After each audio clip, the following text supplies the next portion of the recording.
Oh, what is up, buds? Welcome to Weed&d, the pot positive live tabletop role-playing experience. I am your dungeon master for the night, Brandon Allen McClanahan, but my buds call me Bam.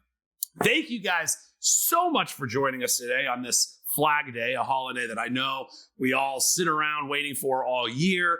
I hope you guys left out your flags and cookies for Flagaclaws to show up tonight.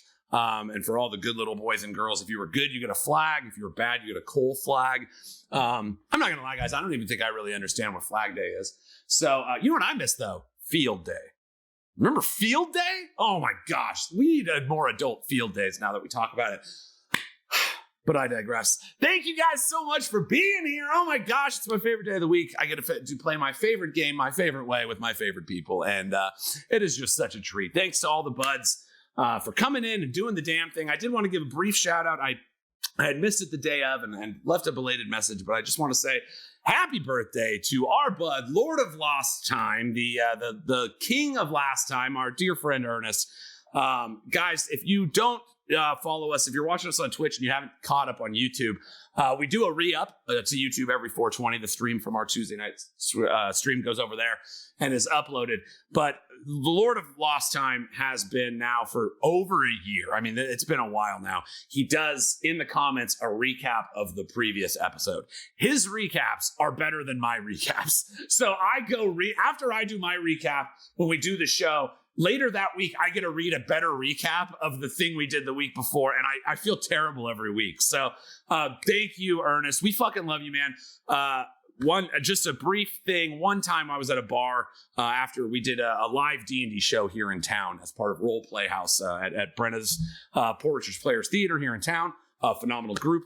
And afterwards, we were like at a bar, hammering down a couple drinks, and Ernest came up to me and he started asking me the questions that, as a DM, is your dream for people to be like, you are thinking about like those things. Like he was asking some super, let me just say, man, that lit my fire again. Like there's times where you're just like, how much of this, like, what's the part? Like, are you guys here because these people are awesome and you just kind of want to hang out with them? Because that's definitely a part of it, right? And so it's like, I as a storyteller, it's always like, well, how much of my story is connecting with these things that I'm thinking about that maybe not everybody is. And thank you so much, Lord of Last Time. I call him that now. It's Lord of Last Time is his actual name, but I call him the Lord of Last Time. Just honestly seeing that it was like someone care about the outside bits and how they all came together and stuff. I just wanted to take a second because it was like, as a DM, it's like so much of what you do you can't talk to your friends about because then that's ruined for them. So it's cool to see someone who has been such an ardent supporter of the show for so long, who literally helps us in a wonderful way with your recaps. Like they're wonderful recaps. And then to like connect with a care of a story that obviously means so much to me and the players. And it was such a cool moment. I just wanted to pop it out because it actually did a lot for me to keep the fire burning. You know, the grind of a weekly production sometimes can become a little overwhelming, and just the support from guys like you and the messages we get from dudes like Mortigan and all of you. I don't want to start singling into it. All of you are so great and supportive, and the communities that we're blessed enough to cross-pollinate with, our friends at Blackwater, Careful Cantrip, you know, there are some amazing groups out here, and like part of the joy of this production is the fact that we get to meet these other amazing creators. And that's what we're about here, dude. This is Art Hard Studios. We are all about creation. I don't care what you're doing with it. I don't care if it's what you consider good or not. Just make something, have some, you know, create something just to create something, express yourself outside of your own body. You know, for me, this is it, man. You want to know too much about what Brandon's like? It's a little bit like Weed with D&D kind of mixed in with a little bit of Shakespeare, and you know, it's a fucking great thing. And thank you guys so much for just supporting all of this, obviously with the subs and the follows and everything. We're going to be making some pretty exciting new steps with the production here soon, and it's because of you guys that we feel comfortable doing so. I say we challenge ourselves to bring this thing bigger and better every single week, and I fucking mean it. Like, I want this to just continue to grow in the scale of what it is as a tool of storytelling and an experience. And, you know, it's just, I love it so much, and I love you guys. I love my cast, my wonderful friends, obviously.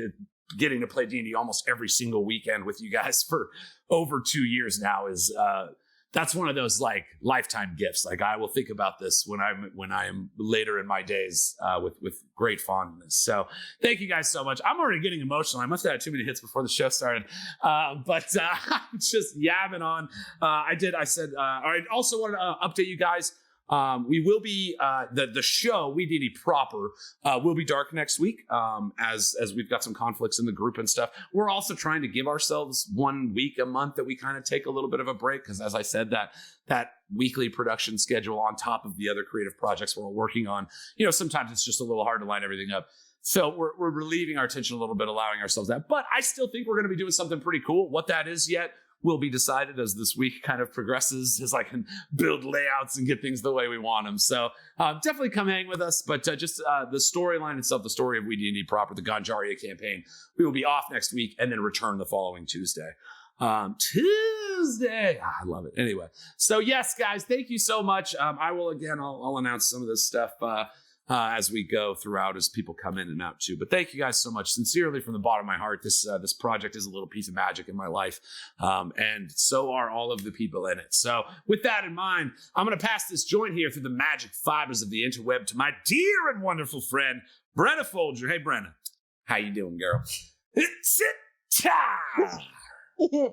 Hi, my name is Brenna, and I'm here to play as a Cuddle Forge monk picking on way. Stava. My favorite monster out of like an old school movie is the Swamp Thing. I fucking love Swamp Thing. He doesn't get a lot of love. He's a real mucky thing. The monster itself, I'm here for it. I think he gets featured in a lot of t-shirts, but I don't. Everyone's all about Draculas and shit, and I'm like, I get it, but also Swamp Thing though. Swamp. So, Abby, have you ever thought about like old school movie monsters, and which one's your favorite? Oh, interesting. As a bisexual, I certainly have, Dracula is bisexual, and therefore he is my king, yet not the one I'm going to choose. I love the Mummy. He's just misunderstood underneath it all, Skip behind those bandages.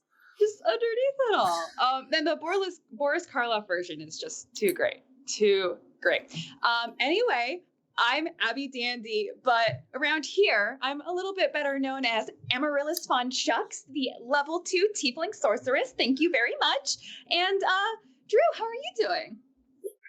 Oh, yeah. Thank you, baby. Oh, man. What up, y'all? Drew. Not Thoricus the dwarf. That's right. I almost said it again. Fuck. Why is that so hard? Dude, try being me, bro. I say your name's wrong 40 times an episode. That sounds exhausting, even trying to be you. Gosh. All that sexiness? I'm just kidding. You got to carry around a lot more. Digby, Mo Eggington the third. That's right. That's who I play. Anyway, I'm just fucking stoked to have the whole team back. And my favorite legendary, I guess, monster of literature is the Frankenstein monster. Not Frankenstein, because that was the doctor, obviously, but the monster itself. Frankenstein's monster. Yes. Just wanting to fit in, like just wanting to be alive and experience new things, just like all of us. Didn't have a choice in how it came to be. It just was, and wanted to be around. Just accept people for their differences and play D&D and smoke weed with them because it's fun. And fuck all the rest of that. I love the Frankenstein monster. That's my version of Frankenstein. I want to see that, where it's like they're bringing torches. Yeah, they've got torches and pitchforks, but they just start scraping weed nuts and lighting them with the torches. Like, calm down, Frankenstein's monster. It's not. They're here. They're friends. Right. They're here to fucking toke up, bro. They're here for a smoke circle. Right. Speaking of smoke circles, best friend, Jacob, my dear, miss you last week, bud. This one's for you. I missed you so much. I missed you guys so much. Oh my God. Thank you. Thank you. You're amazing. And I'm already just like, this many levels happier just being here. I missed you guys. I missed you, buds. And I'm happy to be back. Jake Taylor as Gary Greenheart, level 2 stout paladin halfling. And I love the monster question. And I love everyone's answers every part of the week. Like when we get these prompts, just it's so great. I was like rewatching and just like answering from home, like yelling my answer. I was like, chupacabra, chupacabra. They're all over Mexico. But for this week of monsters, yeah, you mentioned we've given Dracula some shout outs, but he's not going to take mine either. I'm going to go back, a little further to Nosferatu, like the OG. Like that's a scary motherfucker. Like just him. Yeah. Like I don't know, design wise and like that actor and the makeup. It's just that's iconic. That's a visual that stands out for sure. So I'm ready to get my Nosferatu on with my best buds. One of which being the one and only Gus. How you doing, brother? Oh, thank you very much, Jake. That's right. I am Gus Dublon Langley, and I will be playing the Clownkin cleric Dickens Tangleface. Say that 69 times fast. So fuck. What's my favorite old school movie monster? So it's that thing where like, what's your favorite, and which one would you want to be? Because like, I'd want to be Dracula. Anybody who says something other than I want to be Dracula is fucking high. Would I like to be handsome and live forever and be able to do whatever? Oh gosh, the worst. No. But like, I think I'm gonna go Godzilla. Talk about a character arc.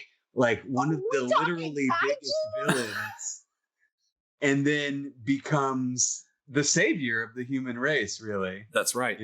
Always people forget. Like a lot of those movies, he's fighting for the Earth. It's like he started as the destructive creature. No. Let them fight. Fight. These are my food. Yeah. Get out of here. All right, sweet. I'm going to send that Godzilla energy back over to you, Ben. I want to do Mecha Godzilla now, but I can't, obviously. I think my favorite of all the old school monsters is probably Ronald Reagan. Probably Reagan. Trickle down economics. Ass. That's the real nightmare.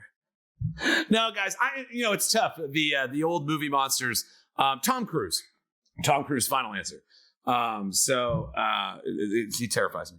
How is he getting younger? He looks as old as he did when he did Legend right now, and I just don't. He was the basis for the Children of the Corn movies. I think it's the points. I think he was racked up a lot of points tons and tokens. Of betas or whatever. Yeah, whatever it is. So many he's got a lot of tickets. Tickets that he's cashing them in. He didn't just buy all the Tootsie Rolls for 3 tickets. He saved all his tickets. Yeah. He finally got the portable television. That's the one I always thought was my dream. It's funny now that we have televisions in our phones and that it's like, oh, you just stream Netflix on your phone. There was a time where the idea of a TV you could carry around with you was just like, oh, I'm going to get 50,000 tickets. Oh, it was the greatest thing ever. And I feel like we don't really appreciate it as much as we should. Because there was like, if I can go back and tell like 10-year-old Brandon in the arcade, like, don't worry, kid, you'll be playing Chrono Trigger on your phone that you carry in your pocket. He loses his little mind. I'd also be like, you play D&D every week, and that would probably blow his little mind too. So yeah, dudes. Oh my gosh, thank you.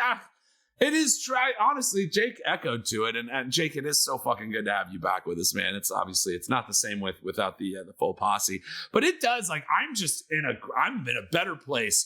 And all we've done is the intro so far. So thank you guys. It's so fucking good to get to do this thing. I can't wait to jump in and watch all my plans get destroyed by Gus. It's not kidding. Okay, he only did that once, only the one time. It's like you had some hot rolls last time. Yeah, I did. I was rolling pretty hot last time, to be fair, and you guys survived. So, I guess I'm gonna have to beef up the old encounter rating now. Holy shit, dudes! I'm so fucking pumped to get to play D&D. Obviously, I think I've told you 12 times already. So the only way to actually kick it off is to engage in a small ritual that we've got around here. Perhaps you know about it. Perhaps you do not. But we like to take a lighter, like this electric green one here that matches our little lighter in chat. Make sure we're not going to light any of our wonderful friends, our beautiful family, or our household pets on fire and go, lighters up. I say with great joy, let's play some fucking D&D!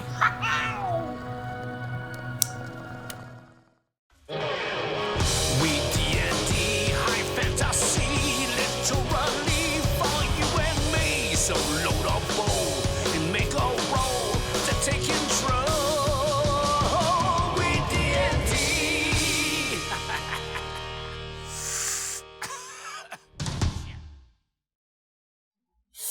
Ooh.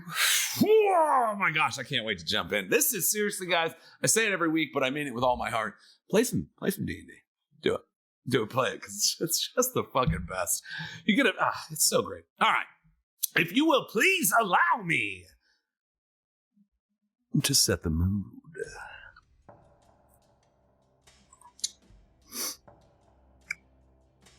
When last we left the helping committee, they stood around the withered form of the once beautiful Sara Nade.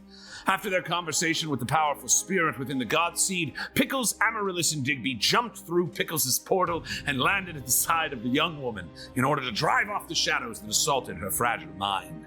Meanwhile, Dickens returned to the Hopalong Haven and his negotiations with the mysterious wayfarer who warned of Alonzo Quinfallow, a general of his who had betrayed him in favor of the Yvonne.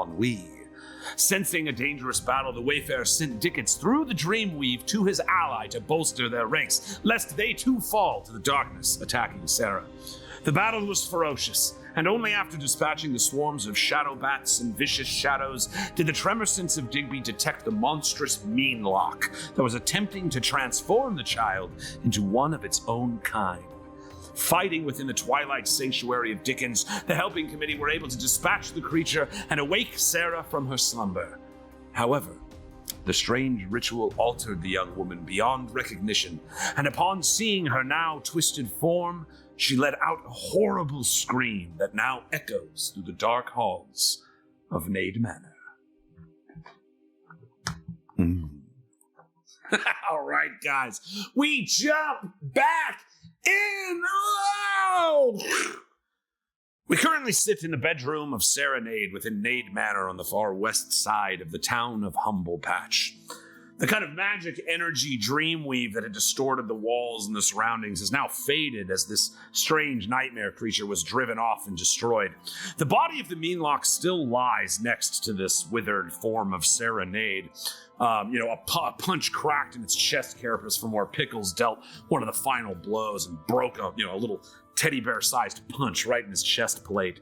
The nightmarish creature is laying in a hump, in just a pile on the side of the room. His once sharp mandibles now broken and twisted from the assaults, of the helping committee throughout the battle. You hear the scream as this woman in front of you, as I kind of can ping here in the top right, maybe a little too on the nose with the arrow there, but as you can see in the top left, just above the room proper, the former child form of Sara Nade, and then a bright yellow arrow, and then a bright that says, she then through magic got turned over like that into this. I don't know why. Looking at it now, it's like you guys knew you didn't need the arrow. But you see, rather than the beautiful young woman with her, via silver hair and striking face, beautiful features, and well sought after in the lands of Humble Patch, you see the withered skin of a much older woman, at least aged probably 75 years in the matter of the minute that this crazy dream battle took place. You see the kind of skin around her face is sagging. Her silver hair, I guess that's the word you say more often, now withered and white, hanging in lifeless strands at the edge of her face. Even her colorful kind of green eyes have become brown and colorless. There's age spots on her skin. It's kind of saggy. She looks, other than the fact that she's screaming, the rest of her is very bland and dull. The rack of age, all inflicted on her all at once. She's screaming, looking at her. She's holding her skin, feeling how the skin is more papery thin. You see her grab the strands of her hair, and finally, as you guys are all sitting there in the room, you see she rushes right past, in between Digby and Amaryllis. She just runs right past you across the room to a small mirror that she has sat on the desk. And you see as her withered hands and these old kind of like yellowed fingernails reach and grab the mirror with a horrific look on her face. She holds the mirror up and looks at it. Pickles, what has happened to me? She turns back and looks at you. What do you do? do not know. I can only assume that this is some sort of spell, and if it is that, that means that as quick as it happened, we can take it away just as fast. And I kind of look around at everybody in the room, right? I wouldn't necessarily promise that right off the bat. I mean, if it is possible that it happened in the first place, then I would say that it is possible to remove it. I just don't. All I'm saying is, Sarah, it is not yet time to panic. You've been through a very horrible experience. There is a nightmare that came to life in your bedroom, and I believe, at the very least, I do not want you to upset yourself. You see, she looks at you, Pickles, and like a drowning man looking for a life raft. She connects to a specific word in your sentence. She's like, "A nightmare. Yes, Pickles. Pickles is here." And she starts looking around the room like it's a bit of a stranger to her. She's like, "It was a nightmare. Surely this is just a dream." She looks at Digby and Amaryllis, people she's never really encountered in her life, and she's just kind of like, strange creatures. There's not. And she's looking around with such detail, the door open, and she's kind of convincing herself that maybe she's still in a nightmare, and starts wandering back over toward her bed. And she's kind of looks at you guys strangely. She gets back over to the side of the bed, Pickles, and she kind of locks eyes with you. "Oh, Pickles, what a strange dream." And she starts to lie in the bed. "Surely I shall awake any moment. The ritual, the festival is soon. The suitors will be calling. So much to do, so much to do." And you see she's trying to cradle herself as if she's in a nightmare and she just needs to wake up. I kind of also head over, and I tuck her in and I say, "I do believe the best thing to do right now is to rest. And when you wake, the sun will be up and we will just handle everything from there. One thing at a time, yes?" Yes, of course. Oh, always protecting me in my dreams. So you see, again, it's there's a little bit of, maybe with this age came a little bit of age's madness. It's her brain's not quite putting this together. You see it, but you're wisely, Pickles, you're kind of perhaps this is better than the alternative of the harsh reality of this moment for her, And so correctly thinking that perhaps, first off, you're right. If something can happen, if there's a good chance that it can be reversed. And it's she's just gone through a pretty traumatic moment. She's kind of laying there, closing her eyes. "I shall wake up any minute. Surely Cedric will come, and the boys from Ashbury will all be here to seek my hand for the great festival dance. Yes. And she's just kind of laying there on the bed. Okay, and as he's petting her head and holding her hand, he kind of whispers, "And also Cedric is a little bitch, and we do not like him." And just very sweet, And as he does this, he starts in the middle of that reciting also his book. He starts kind of like he was doing when he popped over to her before. Yes. And so she kind of was doing it. He's reciting her book to calm her nerves because he also doesn't want her to make any rash decisions while thinking she's still in a dream. So I'll just jump out the window. Yeah, that's what. I feel like as a nightmare warrior, that's a thing that probably has happened, in their history. It's probably a weird, dark thing, maybe. Are you implying that I, as Dungeon Master, would do that to you? Yes. I'm not going to imply it. I'm going to just say, Brandon, you make this lady. Oh, you love her? She's dying. You know what I'm saying? Just saying. I was not born yesterday. Classic Pickles only. Classic man. I feel like there's been a couple times throughout our time here that I've always, it's on a Tuesday I have to be "Brandon, if you're gonna make me have to kill this thing, if you make Brian the bad guy, I feel like I've had to level with you a couple times. I will, just real quick, I will admit, I sent town NPCs as a filler to help fill in your guys' background.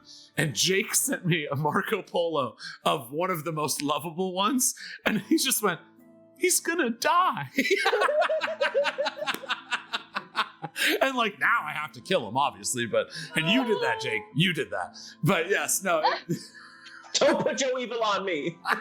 No. Oh my God. But yes, so it means I'm doing my job. If you guys are a little worried at all times about not clarifying what NPCs are doing. Yeah, so I really want to, in that time, recite the book that actually Lord of Lost Time wrote.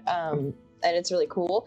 We should put that up somewhere, or I could read it. But it's Yeah, no, long, read so some now. I think that's a fantastic idea. Again, just to kind of read, the person whose birthday we recommended also took a shot and made, so the idea being Pickles is a cuddle forge. She's a small, protector of children's dreams. And she came like some small teddy bears would with a little book that had some information that, maybe some poems to recite to the young child, and a little bit of information about how to take care of this creature.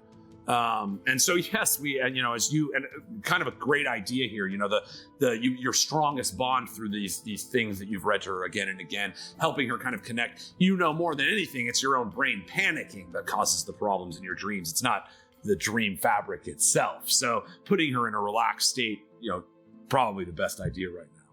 And so, like, he's kind of going through, and he's, as he's saying the things about Cedric, he kind of goes in and out of certain parts of the book that are kind of relevant to, like, right now. So he says, "Be not afraid, child so small, for we cuddle forge stand, we shall not fall. Sleep in peace with the sweetest of dreams. Your cuddle forge will slay the greatest of fiends. To the day we ascend, our most cherished prize, to see the light of the beyond, a joy to our eyes."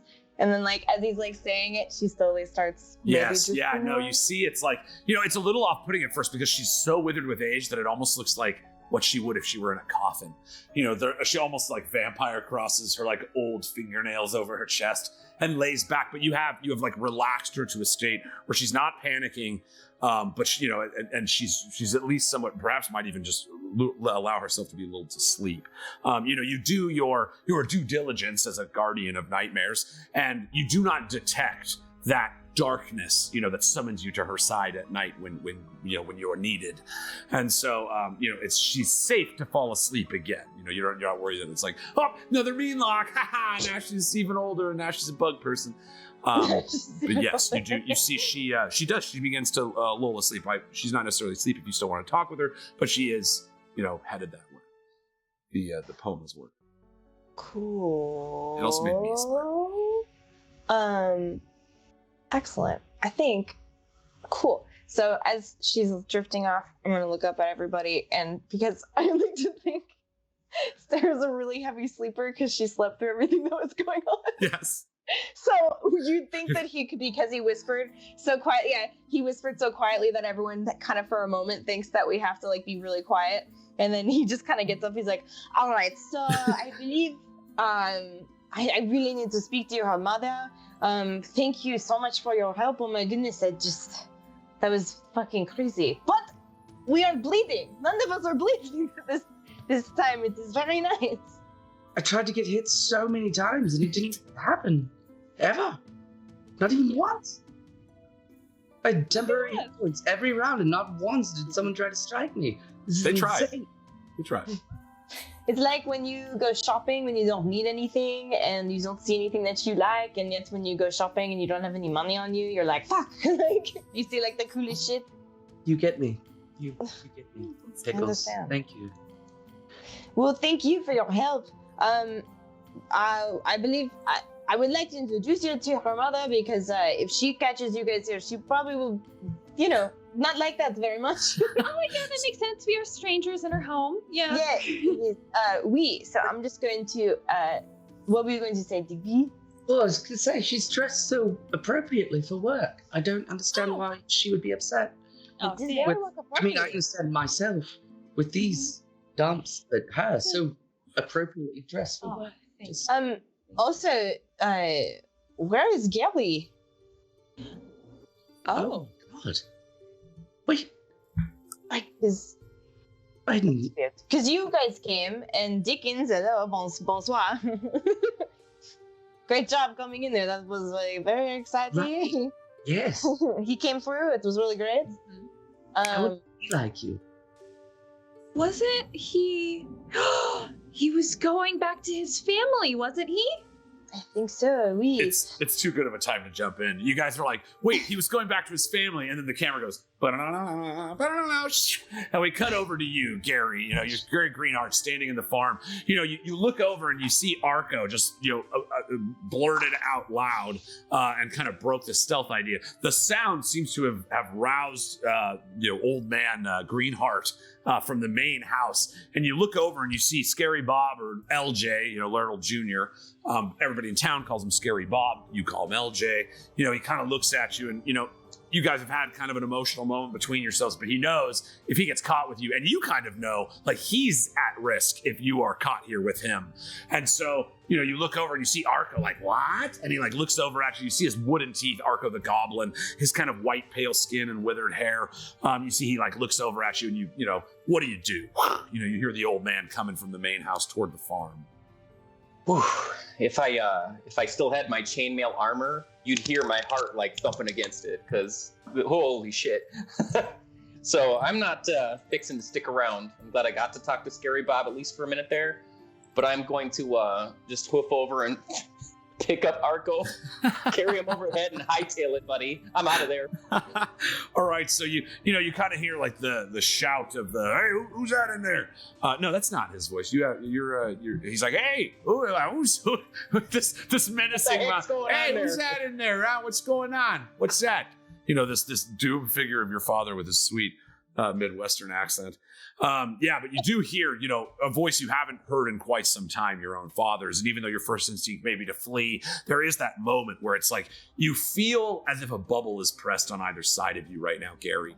The future, the destiny that you've been chasing so long, and the family that made you the man that you were, and you feel at a bit of a crossroads. Like if you stood your ground, perhaps this could be the moment of recompense with your family, and you could rejoin the Greenhearts. But wouldn't that be to let go of so much of what you have now learned over this, a crazy wild night that you've had, as well as your previous calling? So you're standing there, you've got Arco, he's like, just kind of like kicking his little goblin feet on your shoulder as you take him off the cart. You see Laryl like tightens the last little nut onto the wheel, the busted wheel. He like fixes the repair, and you see him turn. He just kind of waves you up. He's like, you better go now. You better get out of here. Go. And he like waves you off out the backside of the barn. Thanks, LJ. And I like really just how you described that with where Gary's head is at. It's like, if I stayed, I could confront my father, but I'd go back to who I was. And I like who I was, but you can always be better and pursue what your heart tells you to do. And I have to do that. And even just this time, it was great to see my family again, but I've got a new family, and I really got to get there. So I think it's important too. It's because a lot of this is so much of this is character lore. And, Gary's father was not an abusive father. He wasn't a bad man. He's a really stern person, but he believes, and there is quite a divide in Sativan. He believes in the old ways, the origins of Sativan, the path that you were given when you joined the path caste system. That was your calling in life, and you were to devote yourself to that path exclusively. And through dedication to your path, you found purpose in life.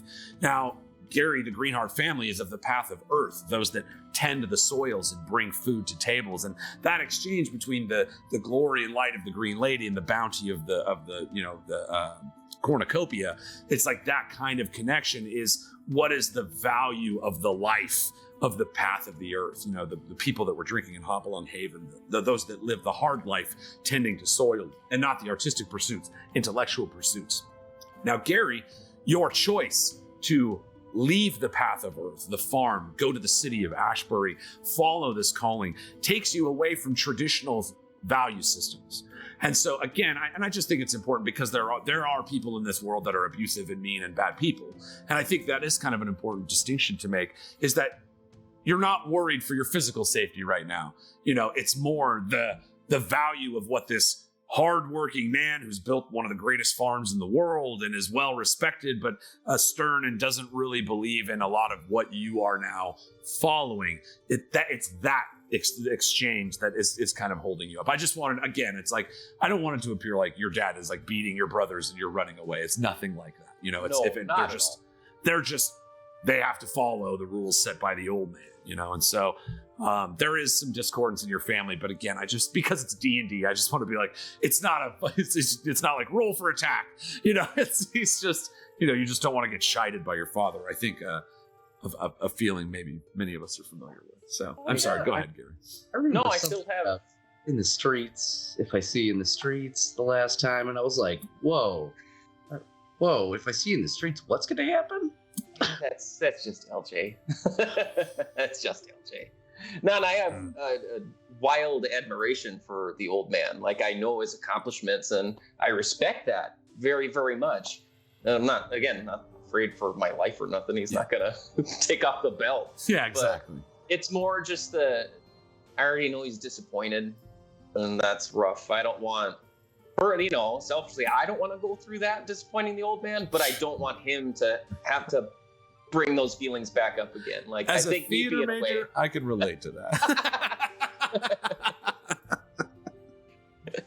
I mean, you don't want to play soccer. What the fuck?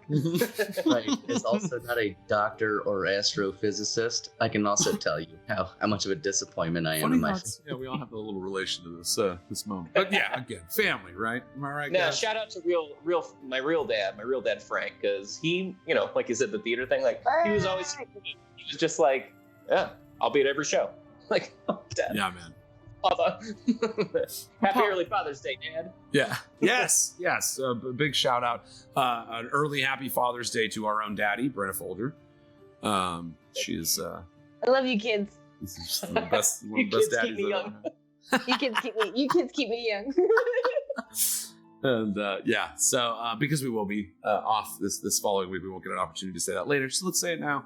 Happy Father's Day, even to Gary, to Larold, Greenheart, old Larry, and the fathers of Weed&d, as well as our individual actual fathers and daddies and fatherly figures. And papas. Hey, full admittance, none of this. My father and I built this studio that we are sitting in now with our very hands, and so huge shout out to Art Studios. Wouldn't be possible without him, and just the many contributions of Keith McClenahan to this operation. My dad is a fucking hero, dude, and I won't get a shout him out next time. So I know everybody's dads are cool. Sorry about that. Hell But again, specifically this room, it's like being in here all the time. I think about it. Like, we welded the grid up at top together and laid the freaking drywall. And it's for those of you that don't have cool dads, I'm your cool dad now.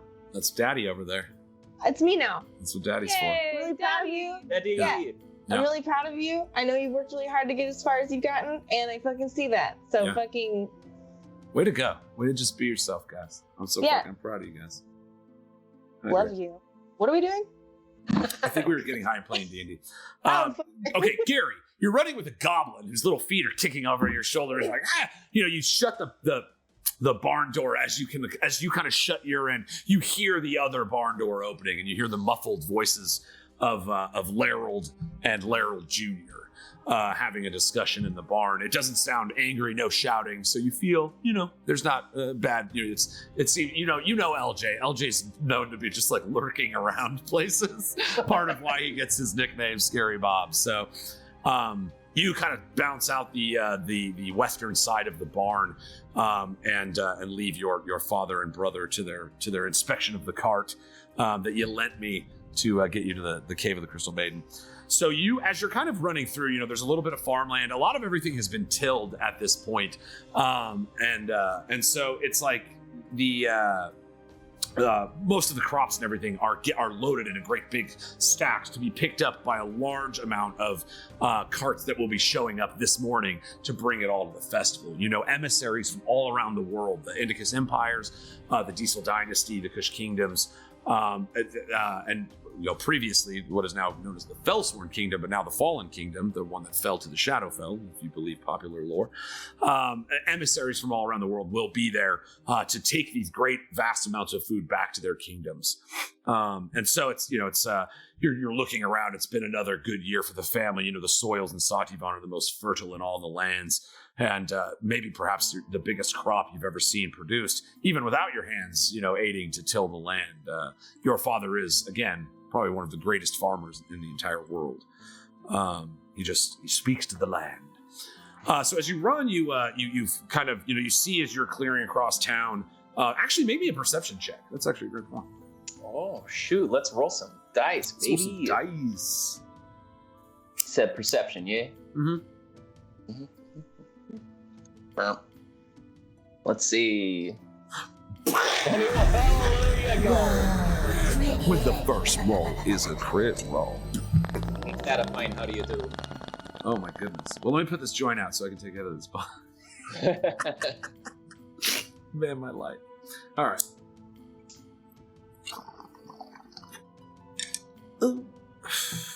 It's a hard habit to break. Okay. Gary, as you're running, before you see kind of appearing, as you're, making sure that the back door doesn't open. You're kind of smart enough to kind of dodge your way between the trees and stuff. So if somebody peeked out the back window, they wouldn't see you running away in the moonlight, And you see the farm. I'm sorry, the church of Tarvin Tinderberry. That LJ had mentioned to you is over here in the north portion of the town, kind of this north, right about set across from Old Sam's Provisions.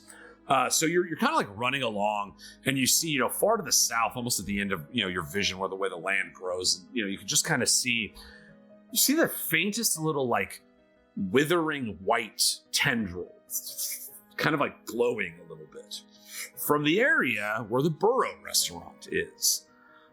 You also detect a little bit of motion amongst the trees to the north of the Burrow, and you spot more than you would normally see in like the normal wilds. You see about 6 badgers, like little tiny foot-long badgers running along through the trees. And it looks like they're all headed toward that tendril in the south near the Burrow. You just see a little group of them, about 6 of them, like kind of running through these trees here and headed toward that area. At this point, as you kind of like stop, let's say you've gotten yourself pretty much to this area here, this clearing by the church. You do see there's actually candlelight in the windows. I know there's not on the map, I apologize, but in the windows there is candlelight, as if Tarvin Tinderberry is up. He makes these pinwheel flowers that everybody comes and brings with them. They're like a flower that when you blow on them, they helicopter and the top flies off. And so it's like a big part of the Humble Patch ceremony where you'll all blow into these things and all these little spinning flowers will go into the sky. Knowing him, he's probably tending to getting those going. Old Sam's Provisions is dark. You see nothing there. But what you did spy on the far south side of town kind of pops out to you. It is in this moment that you hear a loud scream from Nade Manor. It sounds like the voice of an old woman, and it's like echoing through the kind of open window here on the far side of the building. Gary, what do you do? Well, visiting my buddy Tarvin was definitely on my list, but honestly, my priorities were getting back with the group first and foremost. And I know last spot they were at was Nade Manor. We'd never known much about that family, but I don't recall an old woman ever being there. So yeah, Alyssa Nade is, perhaps like she is the matron of the family, but she appears to be in her 50s. She's kind of a silver fox. Yeah, you know what I mean? Like they have strong genes in that family. And yes, so an old woman's voice that loud. And again, you did see when you made your choice to jump into the portal, you saw the peril that Pickles was dealing with. So, in all this hush and family fear, you're suddenly reminded by this scream like, oh shit. You see even Arco's like, uh-oh. And he looks up and he's hanging on. He stops kicking his feet so much and allows you just to carry him easily. He's like, okay. He's just kind of sagging over your shoulder his little wooden teeth chattering. So yeah, you want to rush toward Nade Manor? Yeah. All right, my sweet. New little buddy, apparently. Yeah. What party doesn't eventually have a little goblin you carry around with you? What a weird thing in D&D. It's true, though. All right, so you pass again. Your brother had told you, that the flame of the Green Lady, again, it's the church that's here is to Tennis Smoothhands, the Green Lady, and so Tarvin, would offer you a place to stay as a paladin of the lady. That's part of the perks of the job. But also, like you said, it's a place you can stay that your dad definitely won't be going. So, sweet. You start running over toward the Nade Manor on the far west side of town. Again, kind of this strange place. It has this large moat around it. The architecture of it is in stark juxtaposition to the town itself, of quaint, cottages with haysdale roofs and wood, and to the south, kind of the Quinfallow farms and the more elven traditions, the wooden archways and moon symbology. What's the symbology? Word is symbolism. And so you look at the Gothic, stone architecture of the Nade Manor, which with its strange origins, feeling like it's always been there, but nobody remembers when it was put there. You start running over, and there's the bridge between the landmass over the moat and to the front gate is open, is down, but the gate is closed currently. And as you kind of like set your feet upon the wood, you hear the and suddenly we shift over to Dickens Tangleface. You're sitting once more at the bar, and again, you're looking across, the wayfarer, this fellow who's now changed, transformed his body in front of you several times with the twisting of this strange platinum ring he has on his finger, is currently wearing your own skin, Dickens. So you look at another clownkin, a handsome fellow, if you say so yourself. The multicolored hair and the various streaks, the clown white skin that is not makeup but is in fact your own skin, and so you're just kind of staring at him, the big smile across his face. And finally, as you kind of come to, remember you were sleeping both from the potion and the spell. There's a little bit of extra lethargy. And as you open your eyes, from a dream, something you're not particularly fond of, you look into your own face staring back at you. And it's like, oh, yes, welcome back.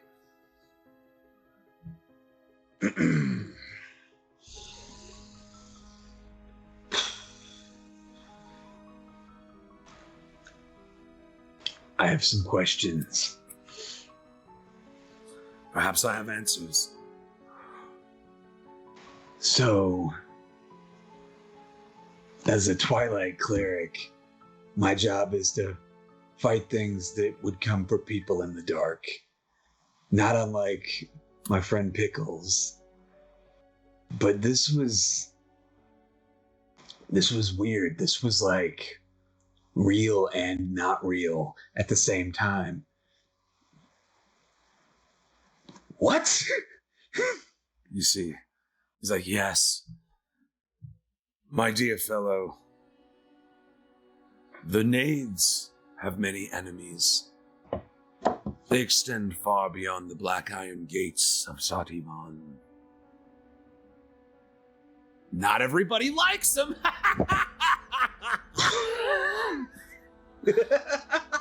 So he leans forward. He's like, when I tell you I keep the secrets of this realm, I assure you there are monsters far more dangerous than that which you saw. And you see, he goes, draw. And he pulls out a pad of paper and he draws the Meanlock, the same creature that you just saw in your dream. Sketches it out and turns it at you. He's like, even these abominations. Yes. Very good. You see, he's like, they beckon from wars beyond the times before even this world itself. Oh, Dickens. If you knew even a fraction of the truth of this world and the great beyond, you'd probably never want to wake up. Bing! You hear the little bell hit the ding. Suddenly at that sound, Dickens, there's like a sound. And immediately it's like that sound you've heard taunting you your whole life. The nightmare you always tried to avoid that you've asked for Pickle's aid with so long ago. The nightmare you had to go through to reach the realm of the battle with this strange Meanlock teaming up with your friends before you were cast back to your body. But you hear the spinning build of that ride. The ride that inevitably spins out of control and kills everyone on board except for you, but you feel the blame for every life on board. It spins so fast that eventually it breaks and blows away, but it is just now beginning. You hear the faint But yes, you can feel the dream start building up inside you. And you see the Wayfarer looking back at you. His eyes somewhat like caught. You've noticed now all these weird things that have happened to you. He seems to kind of sense that something is amiss. And he sees you as you kind of start feeling that sound in your own head and looking around, noting obviously you're not on this ride. He looks at you. He's like, perhaps you've been touched by the places beyond and don't even know it. I know secrets of you. I know secrets of your origin. I know secrets of all the people you've ever met. Perhaps you could earn my trust, and I could tell you one or two. What do I have to do? I know you have something. The speed starts picking up in the ride. And you look down at the table and it looks like it's shaking, but the Wayfarer is not responding to that at all. I know that you obtained something powerful. What it is, I don't know. But I know that you cannot let it fall into the hands of Alonzo Quinfallow. You must do everything in your power to prevent her from finding this artifact. Gain the trust. Starts going faster and faster, and his voice speaks louder, although it's not like he's shouting. His voice starts becoming louder in this kind of dreamscape that's starting to build itself around your mind. He says, build yourselves into the relationships of that group. We need to be making the decisions, not them. Okay. It starts getting louder and louder, Dickens. As the end of your nightmare starts coming into play, you feel the room around you, the Hopalong Haven starts. So just no hand stuff, or Bing. Yeah. So he's like, earn their trust, Dickens. You know, as the room starts spinning, he doesn't move, but the room around you starts spinning like one of the outside of one of those, those roundabout rides. And he's standing perfectly still as the room like pivots around him as the center point. He's like, gain their trust. Do not allow Alonzo to find this powerful source. Do what you can, and I will revisit you soon. Look for the ring. And you see he turns the ring and just turns into a person you've never seen before. There's like an old gray man with a gray beard and gray hair, and he's walking over on a cane. He's like, remember the ring. Suddenly the music cuts out. The ride is gone. You come to, Dickens. You're looking around. You're in the Hopalong Haven. You hear the slurping of stews. You see Heron, the bartender, with his big brown rabbit ears, slopping stew into buckets or into little bowls. It's then fed to people around the bar. The fireplace is glowing. The people that all got up and left mid-conversation are all still there, as if that never happened. But you are currently sitting at a table in front of 2 empty potion glasses, 6 empty glasses of beer, and just your own spinning head as you rouse to in the Hopalong Haven. he didn't even leave a tip? Yeah, you look around, you don't see that old man with the cane anywhere either. Elaborate ruse to not pay for these drinks. You see Heron comes over and he offers you a plate of pickles. He's like, you said something about pickles? And he sets down the plate of pickles, if you'll recall from before. Yeah. He sets them down on the table. I flip him a gold piece and I'm like, what's the fastest way to get to the Addams family looking house at the top of the hill? You see, he catches the gold piece in front of him. He's like, oh, hey, buddy. He slicks back his rabbit ears and, kind of straightens himself up. Didn't realize I had, such a high spender in here. He's like, well, if you want to go fast. Enjoy it. You see, he's like, hey, I got some friends that might help you. You see, he grabs this little whistle off the wall. He's like, come with me. And he walks out the front door of the Hopalong Haven. And you see he comes out, and there's the river that's running nearby. And he's like, just a sec. Oh man, he's like biting the gold piece. You see his big rabbit teeth. Here you go, Drew. You know the rabbit's teeth. He's like, thanks. Yeah, hold on. Hey. And he's trying to bite the gold. It's authentic gold. And he's like, all right, fine. And he blows his little whistle, and you see a couple, like, this little group of fish, like, bubbles up to the top of the river, and they're looking at him as he responds to this whistle. And he's like, hop on, buddy. They'll take you there as quick as can be. Sure, why not? You jump into this little raft of fish. Slowly disappear. But yes. I pull out a tiny umbrella. So the fastest way... The fastest way to get there would be following the river of the current, or the current of the river, thank you, which is what they are doing. And so, yes, as you can kind of see down here, go ahead, Dickens, make me a perception check. Okay. Did you ever think you'd hear raft of fish on your Tuesday? That's what we're here for. Actually, a fortune teller once told me raft of fish. She said she'd know what it meant. Oh my gosh. All right, Dickens. You, as you float down the river, you kind of find yourself here. It was like floating down the center of this. I flipped you. Floating down the center of this river, you go under one of the many bridges, that will soon be just belabored by all these carriages coming to bring both suitors to the Nade Manor and people interested in picking up and loading up all this food to bring. A lot of it's already been brought down there, but it's kind of like the last haul. Everybody brings their little trinkets, their offering to the Green Lady, and it's going to be an absolute buzz in about an hour. But you're kind of just washing around on this river with fish. Go ahead. Yeah. Can I like use guidance to ask Lorp, like, which is this the best way? Is this the way to go? So there is a spell that has that effect, the Wheel or Woe. Replicating a magic effect, unfortunately guidance, it will give you the D4 on any skill check. So if you wanted to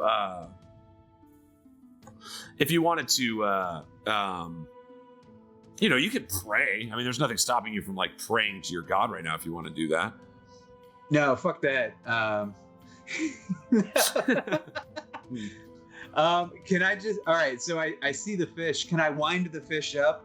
Like, come on, fish! Like, yeah. Like, I pull out a whistle and I'm like, I've seen fish harder than these fish, and I don't even fish. Come on, fish! Yes, absolutely. So with the 13 perception, you don't. Here's what you do notice on your little trip down the river. You pass the area where the elder lives. Oh crap! Stupid me. Quain Quillbrook, right? Yeah. Yes, Quain, the little gnome mayor who lives in these houses kind of here at the south side of the town as you pass them on the river. You notice no lights are yet active in the house of them of him as well. And as you pass toward this other bridge, kind of around the area where the reed grass of the Quinfallow Farms is, you notice that there's a little bit of the hunting group of the Quinfallows that would normally be like skinning early morning pelts and stuff. It's strangely still at the Quinfallow Farms. There's no, elves don't necessarily follow the same sleep schedule as everybody else, and they, especially the hunting type, they tend to get out before the morning sun. But you did know that Alonza and ostensibly some of the hunters were out hunting midnight geese. So it's not the craziest thing, but you don't really see anything at all going on at Quinfallow Farms. Okay, can I grab a low-hanging branch to hide behind as I float across the river? So I just look like a skinny tree floating. With colorful hair, though. Like the shit. Yes, absolutely. You grab some driftwood from these trees that where the flooding rivers when the extra rain comes. Some of the driftwood around. You just grab a piece and float on by. Make me a stealth check with advantage, because I like your idea of the using the driftwood.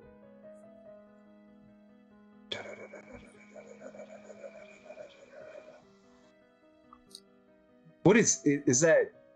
Sleight of hand? Oh, It's just stealth. sorry. Yeah, it's its own. Yeah, great. So I have -1 to that, which is fun. I think it factors in. Yeah, it does. It factors the -1 in. Yeah. So sweet. So yes, with I did say you have advantage. So you end up with a 14. All right. Again, with at that point, you don't really see much except as you come out of the river here nearest Nade Manor on the far side of town. Gary, you can't help but suddenly hear this like, "Come on, fish!" And you look back, and then there's like no fish. You just see this piece of driftwood floating along, and then like stepping out from behind it as if it covered him entirely where it wouldn't. You see Dickens Tangleface whoop, just kind of pop out from behind it, and he's on the beach there. Nearest Nade Manor as well. So you, Dickens, you and Gary kind of convene at the little drawbridge. Arco the Goblin is over your shoulder. Digby and Pickles and Amaryllis are all inside. So, but you are currently at the house, but the door is shut. What do you guys want to do? Well, first things first, I mean, it's been a night. So I know Dickens and we don't have like a bad past, but he's just always been the hooligan that's there at the scene of the crime. I've just never done it, but I don't know. I'm just so damn happy to see him, and just my little ass just probably makes it up to his knees. Just give him a big hug. Ahoy, Gary! Yes, to be fair, a great point there, Jake. The Dickens and Gary relationship was, you're kind of like a lawman in Ashbury, and this orphan clown kid sure always ended up at a lot of places where you were called, and some less, again, Sativon is chaste. It's not like murders or anything like that. But whenever there was like, a scuffle here and there or whatever, Dickens was more often than not to be found there. You empathize a bit with him, having come from such a strong family, to that these orphan children, which are numerous, unfortunately, you kind of, you're a good man.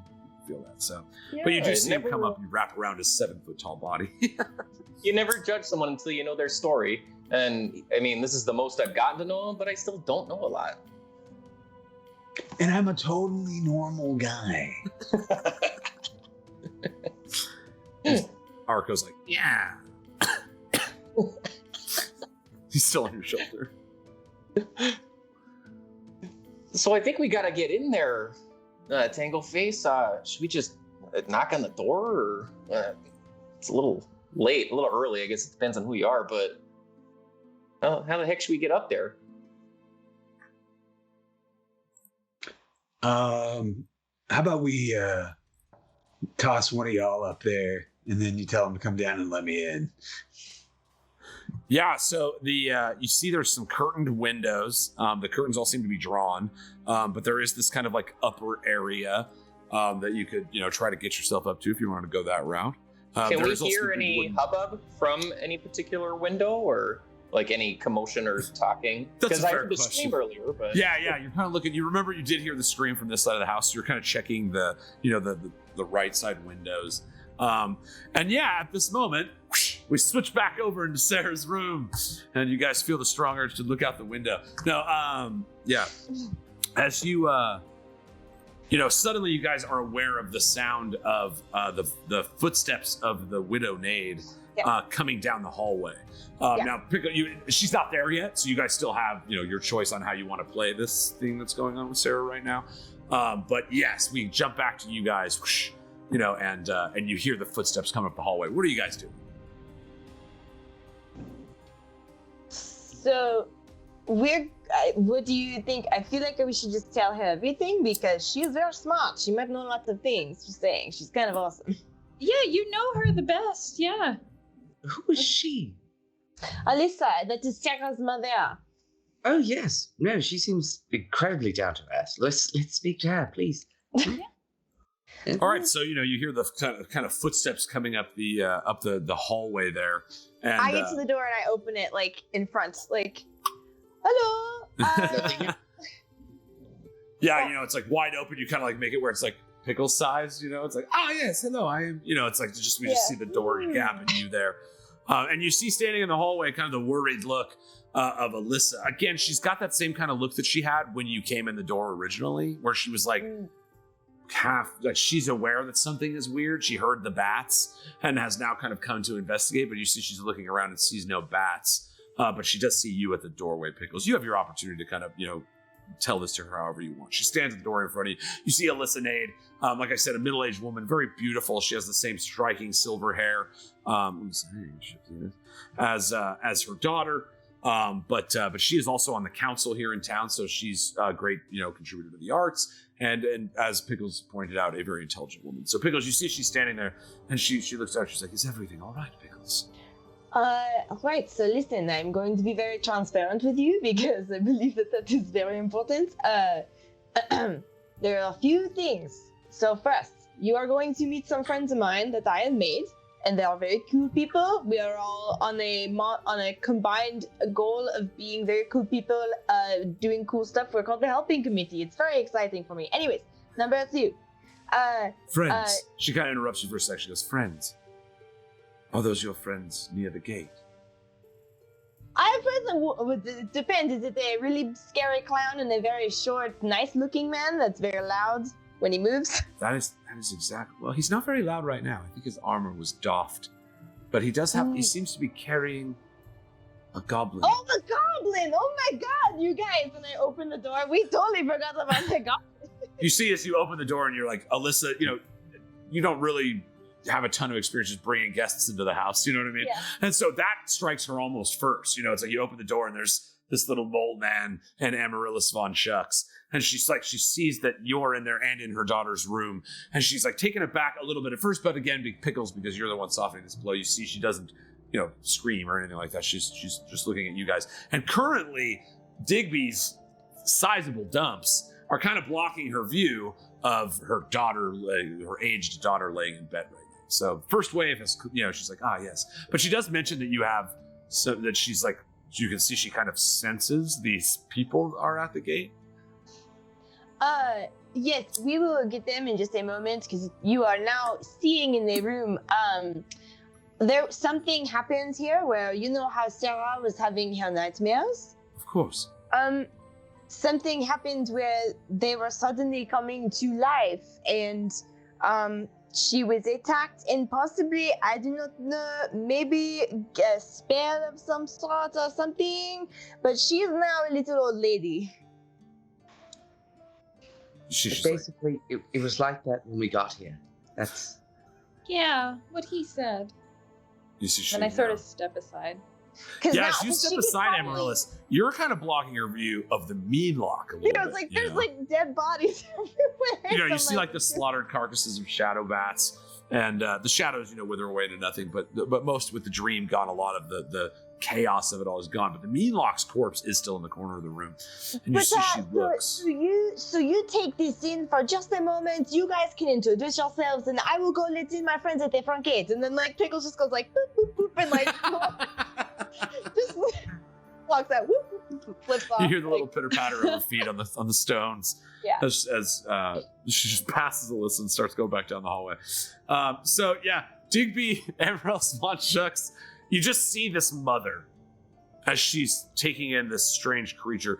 She doesn't seem, as surprised as maybe anybody else that you would think looking at this creature. She looks at it and then starts like putting an equation together in her head. She starts solving something. You see her eyes darting back and forth, but she is completely silent. But it is the strangest, tensest silence. And you guys, it's just like she's not really responding to you. She doesn't really know you, and she's dealing with this kind of really heavy information. What do you guys do? I'm really concerned with not being rude, so I'd like to cross the distance and curtsy. And hello, I'm Amaryllis VonCheux. It's lovely to meet you. Your home is wonderful. You see it, your pleasantries. Oh, I'm sorry, what was that? It's filled with nightmares there. Right? It's lovely. Just filled with nightmares. You can Lovely fit so many nightmares in this house. Slaps Nade Manor. But the furniture, fantastic.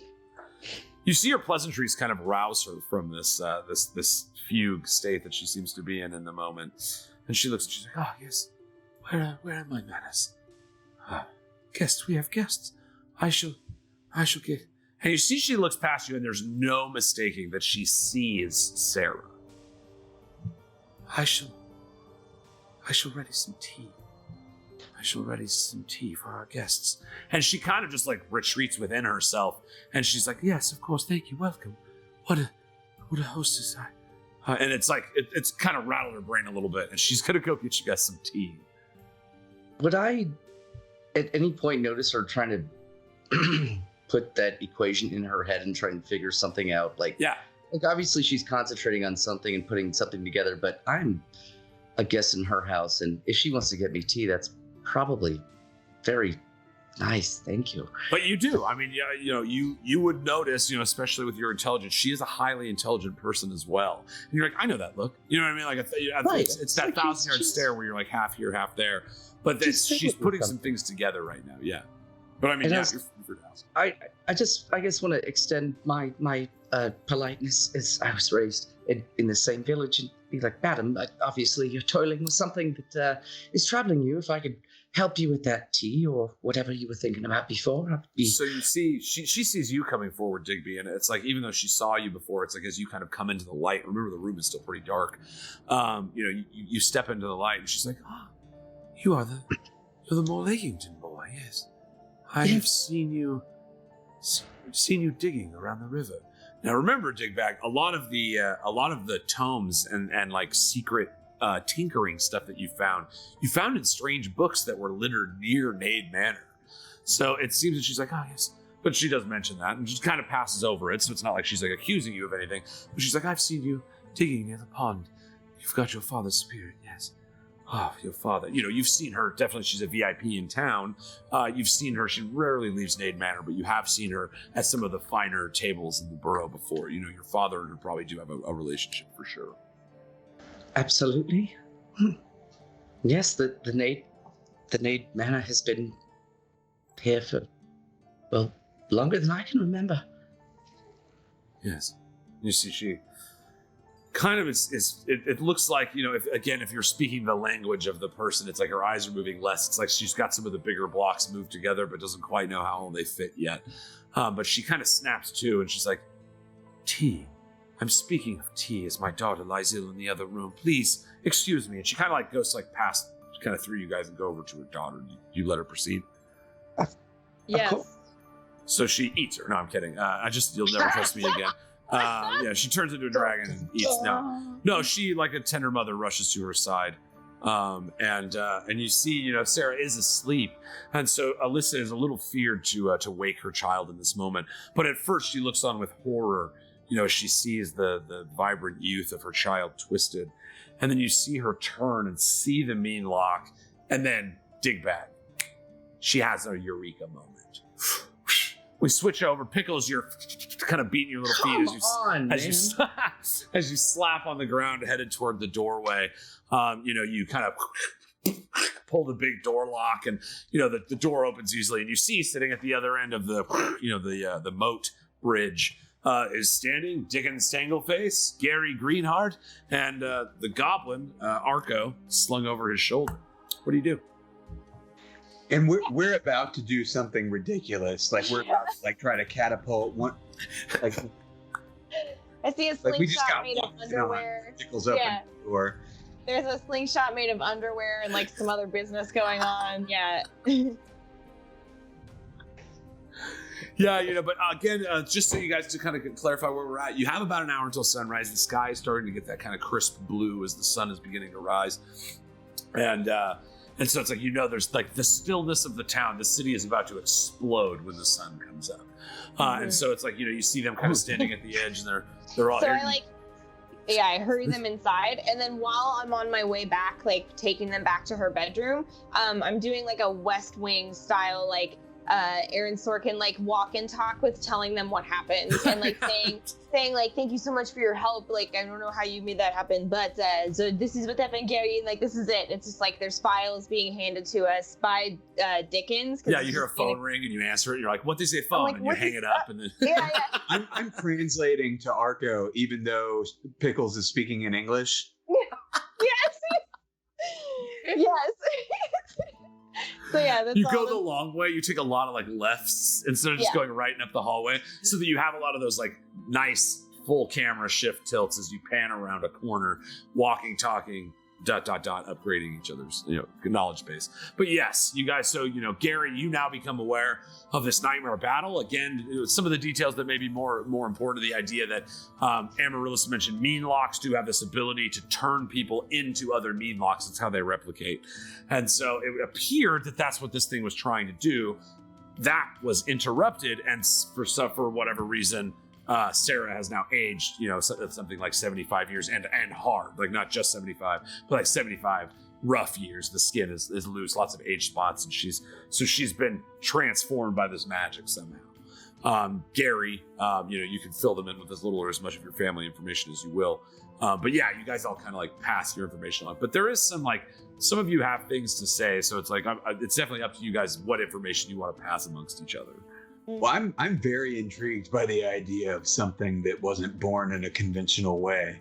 Like when it says that the meanlocks, that's where meanlocks come from. I'm like, what? Do they still like get it out? I think what they call it is get it dead. They just kill someone else and then they become the thing. So it's not. And I'm like, oh my god, what if that's where I came from? Yeah, I watch him just like his face go white. I'm like, anyway. So she's very old now, and I just told Alyssa everything, and she's aware of who you guys are. So this is where we are at. But that is all.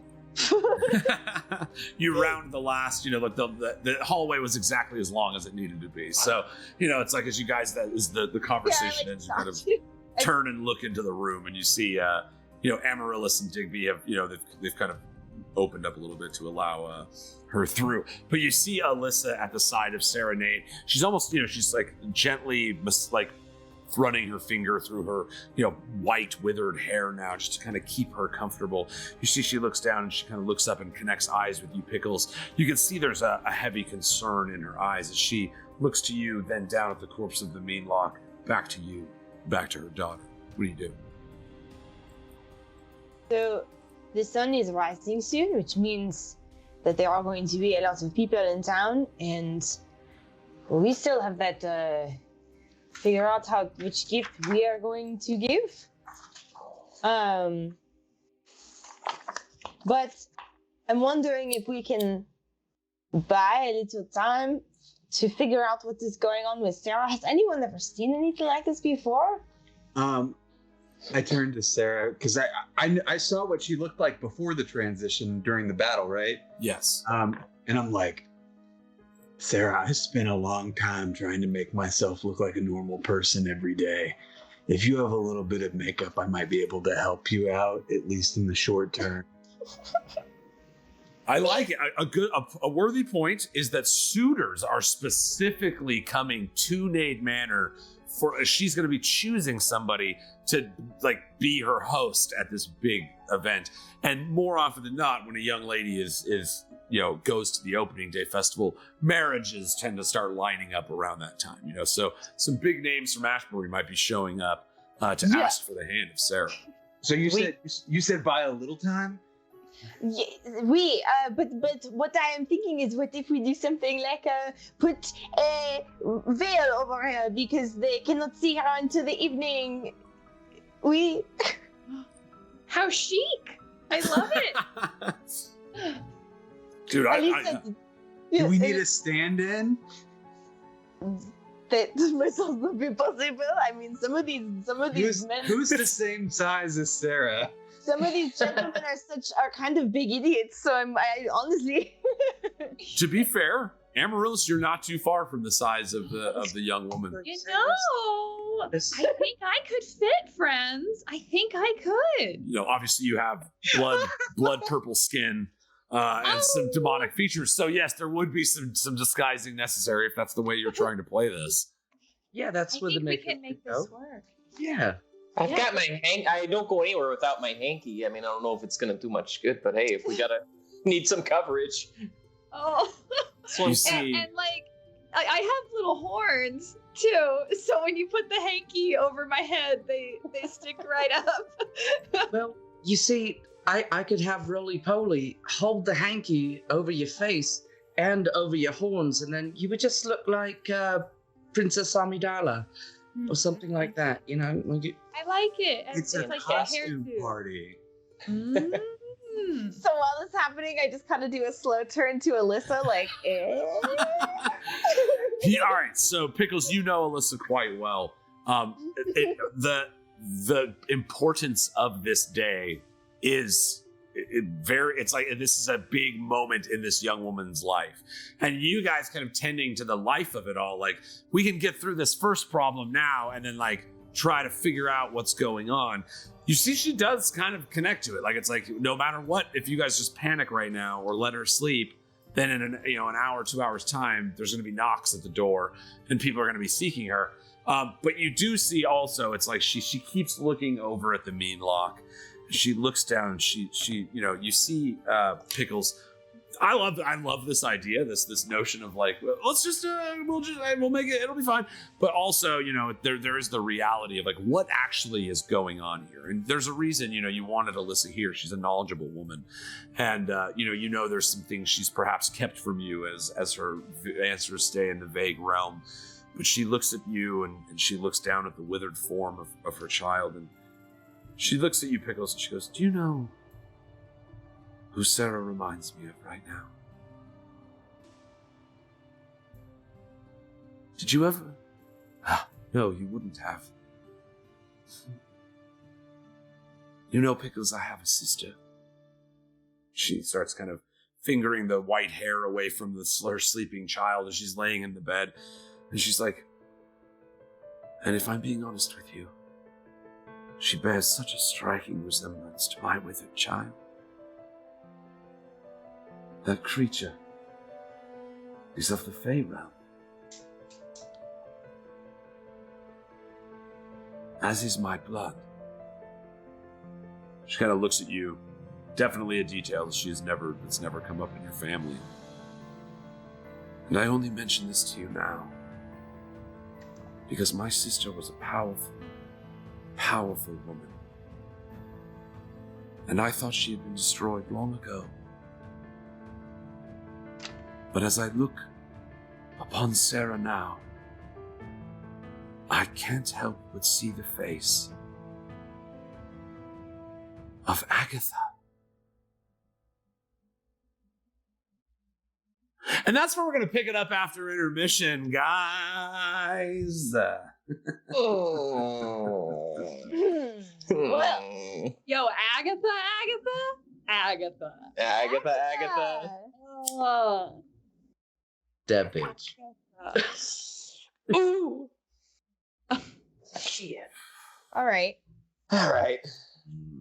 Okay, Brandon. Any other friends you want to kill? Just real quick.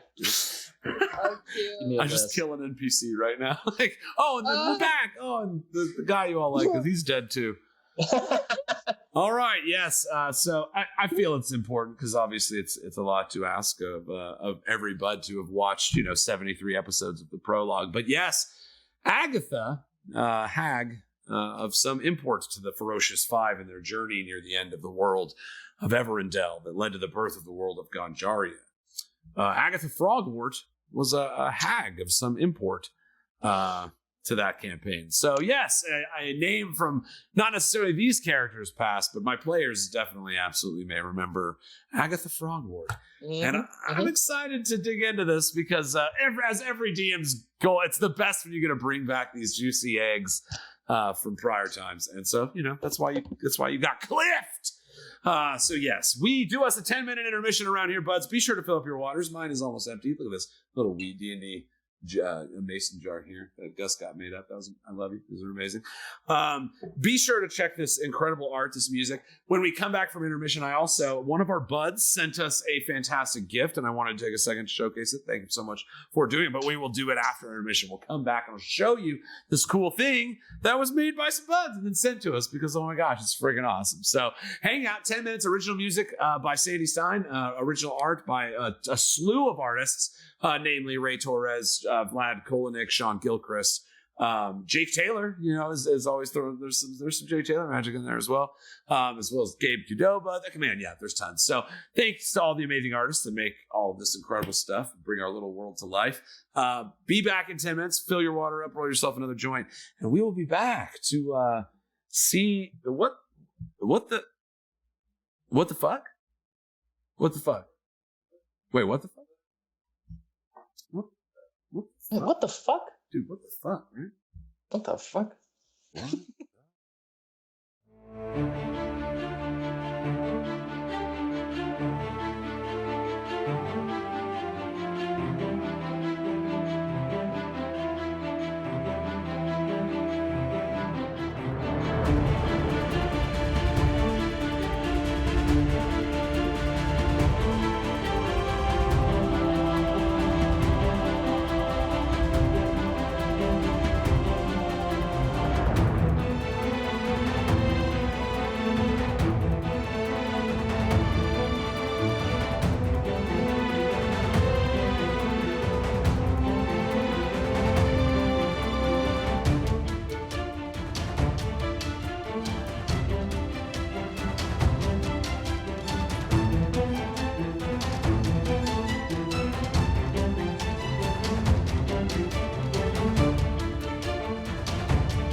Welcome back, buds, to WeeDnD, the hot positive live tabletop role-playing experience. Holy crap, buds! We've been having us quite a sesh here as the helping committee has tried to aid the child Sara Nade after her magical transformation into the frame of a withered old woman.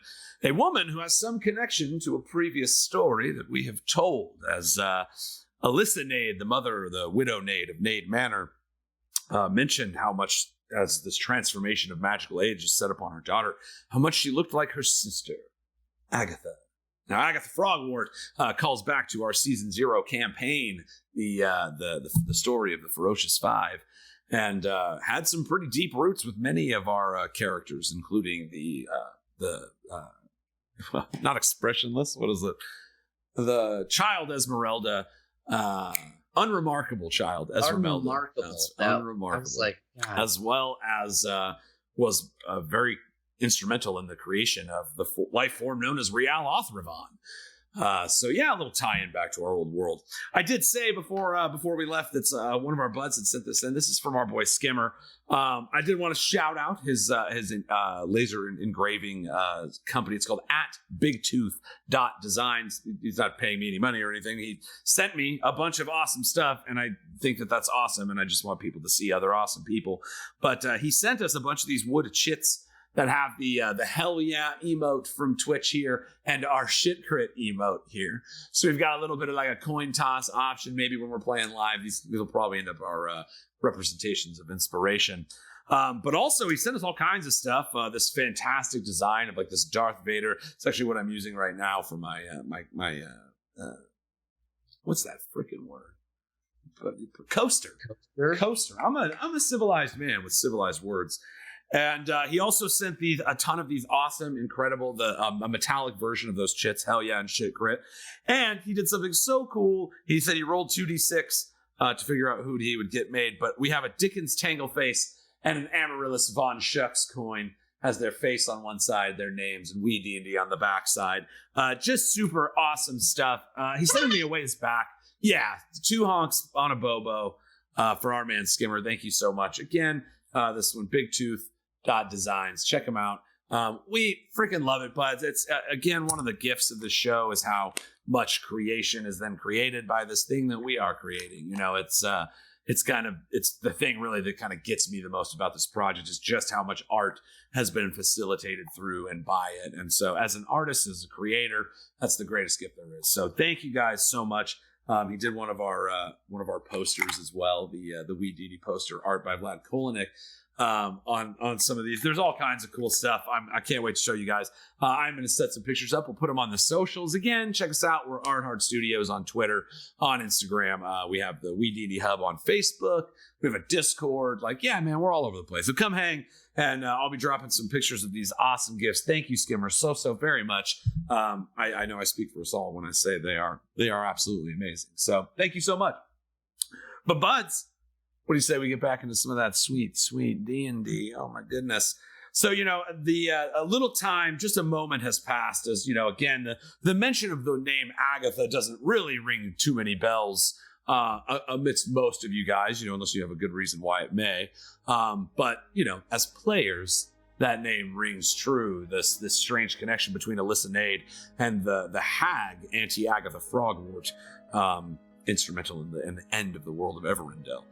And so you guys are currently sitting, you know, you see Alyssa still sitting by Sarah's side as she lays on the bed, stroking her hair gently, keeping her kind of, you know, she's not necessarily at this point like so passed out asleep that you couldn't rouse her if you needed to or anything. So, you know, you see Sarah standing there or laying there, Alyssa at her side, the body of the Meanlock, you know, in its various states of battle and disrepair, clumped as a corpse in the corner nearby. But yeah, you guys are all kind of sitting there. You see Arco, the goblin, is kind of just, you know, not really connected to too much of what's going on. It's just kind of like wandered over to this little purple couch on the north side of the room, and you see him kind of fingering through some of the books that she has, and you know, he's like reading. But yeah, what do you guys do? You're in the, you know, you have about an hour. You know, many suitors are set to come to seek the hand of Sarah in hopes of bringing her to the great opening festival. And so those people will be coming here pretty soon, man. What do you guys want to do? Well, who will volunteer to be the Sarah stand-in? I will. I love a good makeover. Let's do it. I'm gonna sit on this dead bug and cover it with my giant ass. Well, I mean, you know the rules. If you do not eat it, it is murder. Well, then enjoy eating that dead bug. Come All of a sudden, I'm dressed like a chef, and I'm just like, we can't let 6,000 pounds of crab meat go to waste. Say crab meat? I don't know. It just looks like a big bug. Yeah, if you want to try chopping it up and getting some edible meat out of it, that's absolutely something you could do. Yeah, you get some and bug I'm bites. like the chef from the fucking Little Mermaid. Like, Le poisson. Yes. Mhm. All right, so yeah, Dickens, if you want to actually do that, we can do. Let's just do a dexterity check here. How well do your great. chef's hands work? Oh. Can I help him? Cool. Yeah, give him aid, which gives him advantage on it. The aid. I don't have a. The aid action. Oh. All right, with an 11, you salvage one good like a 2 by 2 foot thick, like this meaty steak of mean lock from within the chest cavity. You know, you kind of like chip it around the edges and crack the chest cavity open. But then, like the frenetic craziness of your cartoon nature, you just kind of start like cutting smaller and smaller pieces, and aren't able to pull as. But you do have a nice hefty cut of mean lock meat. And I'm like, Digby, eat this or you're a murderer. Eat this bug meat. Well, that's actually a good point, Digby. You're kind of looking at a type of bug meat that you've never seen before. Like your restaurant, like, oh, what a delicacy this could I perhaps can be. make special out of this, no problem. Yeah, you'd probably need the kitchens of the. Well, I guess Nade Manor would also have a kitchen if you wanted to do something fancy with the mean lock meat. Over at Pickles, that's the butt.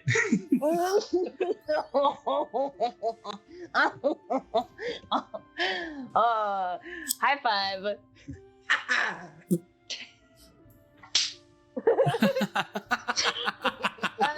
While they're doing that, I want to help walk Amaryllis over to Sarah's bureau and look through all of her things and see how we can create some sort of disguise.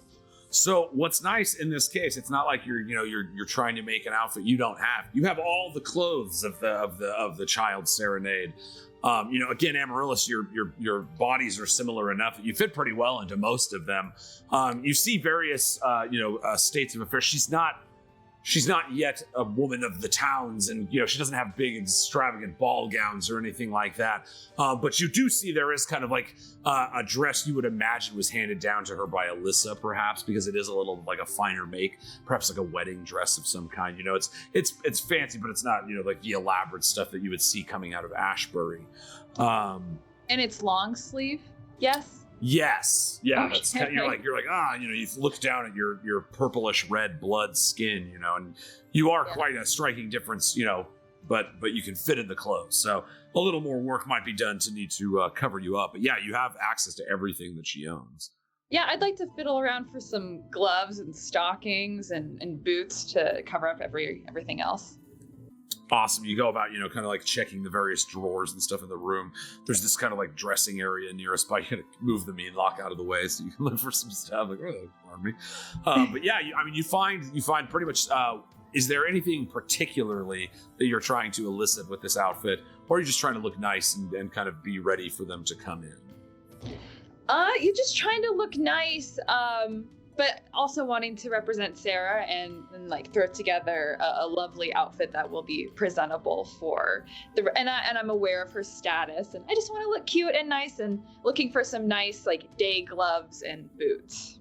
I would say Pickles with your, knowledge of the stuff that she wears and stuff. Not really the point Yeah, of your I'm gonna- connection with her.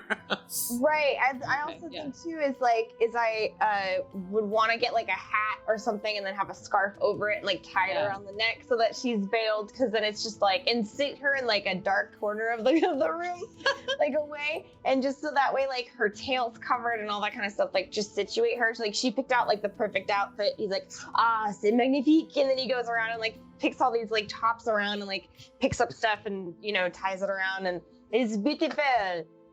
Awesome. So I'm gonna go ahead, whichever one of you has the higher deception check, feel free. I'm gonna guess that's Amaryllis because of her high charisma. Yeah. You make me a deception check with advantage. Again, you're aware of all this stuff. Now, this is specifically like for people that have already known her, which very few of them do. Okay, so this doesn't mean that you just did a terrible job. She is obviously wearing the things you described. But if you arouse suspicion, that 9 will be the DC of the insight check by them to realize something's up. Oh no. But those are people specifically that know Sarah already. So you're in control of the situation. You could not let people that know her in. So, I'm just saying all these options are at your disposal. But you do, you're not aware that you rolled a 9 on that. But yes, let's just, say that it's not the most perfect costume ever, because you are a tiefling. You have a tail, you have horns, and and so it's you've done It's more of like a squinting thing, And like you said, Pickles, putting them in darkness, or at least keeping the lights down low a little bit, that'll give them disadvantage on that insight check as well. So you guys have played to your strengths and played to your knowledge and stuff, and you're not being penalized for that. But yes, just know that if people start to seem to maybe be catching on that something is amiss, you may want to steer them. Can I in keep the some distance as a kind of like bouncer, like just so nobody gets too close? Yeah, Just get the ready and absolutely. You on the trunk is kind of a good in between point, right? and just like with the staff, just no. Yeah, You don't. just like stand up, cross your arms, look tough. Is that Gary Greenheart? No. No, I'm old Ben now. Oh, right. Different guy. I'm old Gare. They call him old Gare. I know he's not Gary Greenheart. He's dead. He died in the Clone Wars. Sorry, I've been watching Obi-Wan. That's great, by the way. What? Yeah, it's great. It's great. Great news.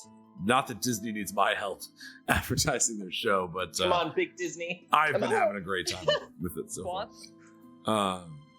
All right, so yeah, I like that. All right, we've got Digby. What do you want to do? Do you want to like cook up the Meanlock stuff here, or do you want to save it till you go back to the restaurant? What do you want to so Gary's gonna kind of stand as a bouncer. Amaryllis, do you want to be over by the bed? Is that where you want to be? Like there are shades on those windows, and you can keep them drawn to keep most of the light from coming in. Yeah, that's perfect. And then this honestly, it's kind of like laid itself out. And then you've got her mother on the other side, which she would be present for any such exchanges. So like she's my great aunt or my grandmother is visiting and she is not feeling very well today, but we have to do this today, Oh, women And have as to be is present. tradition, the estranged aunt gets final say. Yes. Yeah, give Sarah a little say in her own.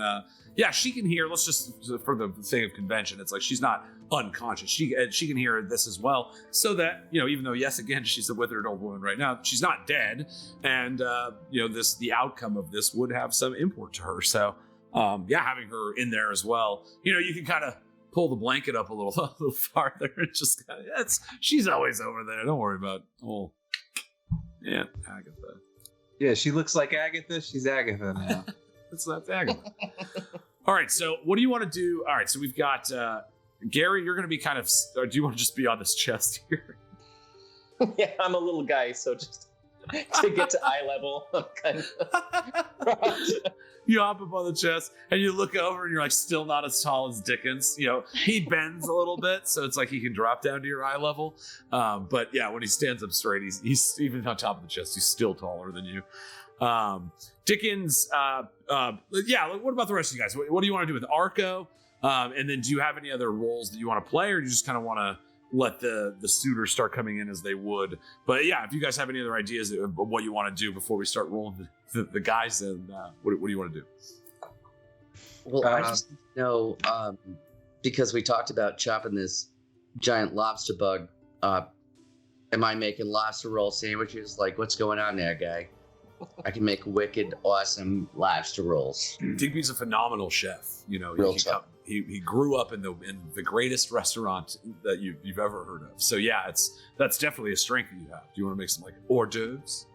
Well, that's what I'm saying. Is that like, is there something that cooking this thing up would do to these guys to make them tell the truth more, or like freak them out, or anything like that? I mean, I know I don't know anything about this fucking bug, but I know about bugs. Yeah. And cooking and And this is a nightmare bug. presentation. I would say as far as like a truth serum, no. Like, because again, there is like, I try not to replicate spell effects that exist. Like there's a thing called the, like the circle of truth, and stuff like that. So it's, but it, you can definitely impress with them. You can have a good batch and a bad batch if you have like people you like and people you don't like. You can augment the experience, the basically what's going to be a skill check encounter in some way with your cooking mastery. Okay, then yes, let's do that. All right, so I guess that's what I can bring to the table. I think. yeah, and you've got an hour, so you've got plenty of time to like prepare. Again, Dickens kind of got a little carried away, so you didn't get quite as much meat as maybe you could have. But there's plenty of it's like I said, it's a big thick wad of just this weird bug meat that was pulled out of its chest. Are you going to the kitchen downstairs? You're doing that here, there, Digby. What's that? Are you gonna prep the hors d'oeuvres here in the room, or are you gonna do it down in the kitchen? God, see, that's a thing of like, it seems like I would want to just take this delicacy and turn it into something later on instead of having it be something now, but I don't necessarily know how I can help right now. It is a little early for seafood. Yeah. Yeah. I just want to help all my new best friends, but I mean, I can ask questions. But Digby, you can ask questions. I feel like if you are somebody that clearly also does not like Cedric, Oh my god. then He's the you are a worst. very good judge of character. You know what I'm saying? Yes, but that's what I was thinking too. Thank you. Oui, so yeah, no, you are on this Sarah Council. Classic best friend pickles. Yeah. Classic pickles on we. I'm a solutions-oriented bear. I love it. But we're going to need all the help we can get. We have to distract from the fact that this is clearly not Sarah. And this is very important to our family and to this big, glorious, incredible day, on top of everything else. Yeah, and Pickles, you're aware like there's some wealth coming this way too. Not to say that necessarily you need to put in your own needs or wants, but it's like the factoring in the negotiations of this exchange. This is far more, the old school idea of nobility and courtiers. It's like this is also a bit of a business exchange. So, if you guys need to bolster your position in any given way, that can come into play as well. So, and yeah, all of you will have opportunities to speak, and stuff like that. So don't make it feel like it's like if you're not adding to like a particular skill, you won't be affecting the outcome. The people as they come, what do they ask, what you want to know from them and stuff will all be decided by you guys. So Yeah, it's a dating game. Let's fucking do it. It's Weed&d and Let's just dating fucking game. do it. Weed&d and dating. All right, can I just be like dressed like a casting director now a little bit? And I'm like, okay, so we have the notes from Sarah. Are we gonna take a look at these candidates? I believe if we are already, we should probably shove that bug under their bed or something like that, or throw it out the window and. Yeah, Or we'll just push the carapace out the window. I've saved as much meat as I possibly can for a special later on, hopefully. You just want to toss it into the moat? Can Is it I act like I'm fighting it and like tumble into the hallway? Like, oh, no, ah, and like throw it off? like I just defeated it by myself, and I'm like, Yes. so no one had no funny business, no funny business. Yes. So Suitors. just to fill the picture in, yes, you can do that. The way it'll be a little bit like Willy Wonka, where it's like they're going to be meeting up at the bridge over the moat. When the doors open, if that's how you want to like greet the crowd of suitors, absolutely you can. That's fantastic. Back beast. So I'm just going to move him over here. I was thinking, you know me, I was just like, oh yeah, just forget to mention that. And I was just going to start mentioning specific disgusting bug parts on the ground that were drawing focus. No. But good job, guys. No mayonnaise and throwing up into each other's mouths this day. Oh. No. It's good. I'll never say that. Oh. Like no mayonnaise for you today. Yeah. No mayonnaise for you today. But yeah, I would say Digby, go ahead and put in your inventory. That's like a special ingredient. We could do something kind of fun. You know, we used to do some cool like augmented food through Tennis Smooth Hands back in the old campaign. It's like we can work on a function similar to that as well. This is a type of meat that you have not ever cooked in your restaurant. So you know, just the foodie in you alone is like, ooh, what can I do? All right, so we've got our casting director. So yes, anything else? Just kind of, what do you want to do with Arco? Do you want him just also like on just judging from a corner of the room, or Anybody shorter than the goblin or taller than me is out. So yeah, do you want Arco to kind of go with you, Dickens? Absolutely. That's great. Yeah, Okay. he's like the little guy that was next to Marlon Brando in the Island of Dr. Moreau. Not in the script. Marlon Brando just did that. True story. Showed up and was like, give him half of my lines. What say an amazing I would man. like to ask Arco real fast if, because we saw him doing some crazy magic. If he, like, if I can fill him in, it's like, well, she was young, but now she's old. You know anything about that? What is up with that? Arco, you know, he's sitting there and he looks and he's like, the Fey magics have twisted this poor girl. Dispel the hex, the mean lock, and the infection should go away. Tainted Fey blood the child has.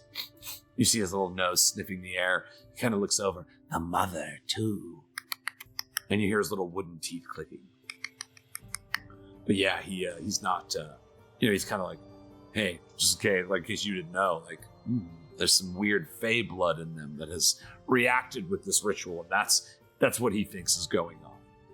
He's like, Arco does not possess the magic to heal the child, but I could aid her and help her sleep. You know, again, you've seen he has some healing potential, so if you wanted to just put her out, you could, but like you guys have kind of said, you want her to be aware of the suitors as well. Yeah. Some- Does the mention of Fae, just because Mama Smoothie, that kind of comes up in the legend a little bit, but that was 500 years ago. Like the story, it's a game of telephone. True. Does that have a light bulb at all? Just hearing. I'd say give me a religion check and give me it with advantage. You have, I know I've given you like 3 skill checks with advantage in a row, but if you ask me the right way, you get advantage. You learn. And you need it. Well, I was going to say the same thing. Like, would I have dug up any of those pages related I would to... say most of your stuff has been on as part of your invention, like the gun that you've smithed and stuff. Like it's engineering documents almost that you're finding.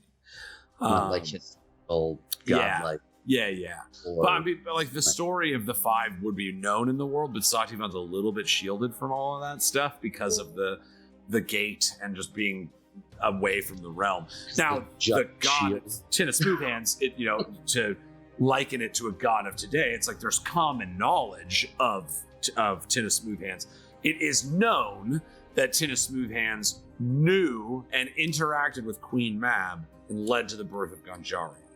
It is said that after that transference of power, and when the New World was born, Tennis Smooth Hands herself returned to the realm of Sativan and gave her body to the land and created the fertile soils of Sativan that allowed for the new life to exist in the world, sacrificing herself in the process, but through her sacrifice, ascending divinity and replacing one of the old gods that was known as the Green Lady, who Tennis Smooth Hands as a cleric originally worshipped. But so basically Tina is serving the role of what her old gods served, but now that all the old gods are disassociated and can't connect to Ganjaria, she is standing as the symbol of the Green Lady in Sati. And so, as such, is one of the very few gods of this new world that any of you would know of. Lore drop. All right, so, but yes, you do, to answer your question, Gary, with the 10, it's like, yes, she knew Queen Mab. You know that there was a rift that at one time the Feywild used to be ruled by this Queen Titania, Mab's sister, but Titania was overthrown. What has happened to Titania is a point of great argument throughout the intellectuals all around the realm. You've heard the arguments in Ashbury, like you've heard doomsayers say Titania will rise again, and thwart her sister and write the new chapter of Ganjaria. And so it's like, that's pretty common knowledge that your characters would know that maybe you as the players, don't know yet. So yeah, from that religion check, you remember kind of the basics. Like, yes, there was this fight for power. Queen Mab won, somehow aided by this Tin of Smooth Hands, who then came and sacrificed of her physical body to plant the seed of this Sati, this kingdom of Sati. Perfect. And if I can just bug Digby one more time before we get this in action. Hey, bud, thanks for hanging on to my stuff. You really saved me in a pinch there, buddy. Since I'm kind of pretending to be the muscle here, mind if I take a load off your back there? Yes, the somewhat heavy armor of Rial and the ever-burning torch. And I think I'll give the torch to either Arco or Dickens, whoever wants it, just so they can make an entrance with a cool green flame. I don't want the light to illuminate, Sarah's great aunt. So. Great call. Awesome. Do you want it, Dickens, or do you want Arco to take it? Arco will play along with you if you want to do like the great battle with the Shadow Beast. He can like also fight along with you. Just kind of increase the spectacle of that. Yeah, absolutely. I feel like the green light is really going to serve our purpose as far as like not knowing that anybody's not who they say they are. Right. Yeah, it does have a nice every look story to needs it. a green goblin. Yeah. Yeah, let the green guy hold it. All right, so yeah, you see Arco, he's holding the ever-burning green torch, and he kind of like moves it around a little bit. He's old, but he still has somewhat the whimsy of a child. Something you've noticed in any of the goblins that you've met. There is like a frenetic, like a chaotic, childlike happiness that just kind of, even in their older state, like they tend to imbue. So I'm just like, you are downright whimsical. Unbelievable. Beatles. All right, so Dickens and Arco are going to go basically kick off the ceremony. If you see, Alyssa is going to come with you guys just to open the gate, and that as would be the custom, the mother would welcome them into her house. Pickles, where are you chilling? You guys just kind of setting up. Where do you want to set up? So I want if she's over there. I like the position that I'm kind of in. I'm gonna set myself up kind of like against this little globy globe. Just like leaning on the globe. Awesome. Yeah. Digby, what about you? Yeah. Oh, sorry. Yeah. Well, and then I'm gonna put Rowley right over there on the other side of the bed. Awesome. Yeah, ready. Again, it's like he has a little defensive beam ability and stuff. So if anything were to go down, you're like, all right, I'm ready for this. And he's adorable, not to mention. So yeah, all right, you guys kind of set. Alyssa walks with you, Dickens, and anything else. I'm sorry, before we kind of instigate the dating game. I feel good. Awesome. Yeah. All right. There's no way that I could record like Sarah's voice into like a magic stone to repeat like an answer, because she already sounds like an old woman, right? So it wouldn't. You have a That's class not the ability one that that does is exactly talking. that, but you don't have her voice. I'm That's so what I mean. But Sarah is not talking. Amaryllis is going to play Sarah. yeah. No, I know that. I'm just saying, like, if there was like if there was one suitor that actually knew her, like, you don't usually sound like yourself. If we could replay a thing, it'd be like, oh, well, that sounds totally like Sarah. Now I'm good to fool them. But yeah, no, I know Amaryllis. Sorry. Mm. Bye.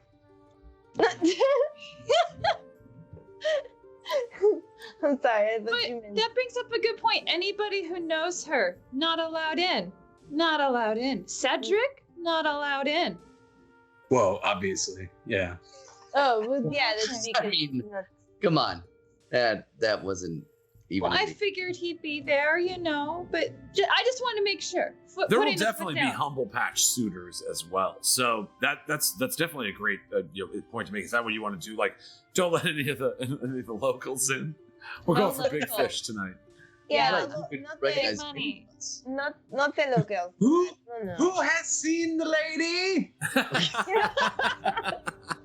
You may leave. You've already seen her. She already got your admission. Look, she already would be going with you. I saw him. If she was interested, she would have sent you a letter and been like, "Let's go to the party." She knows you. Kind It ain't you. It's just there afterwards to just like explain that to them. Like she's known that you've existed if you would have just saying. Oh my god, that's so good. Okay. All right. So that's it. So Dickens, go ahead and as described, you have full. It's the Willy Wonka moment. The people are gathered around.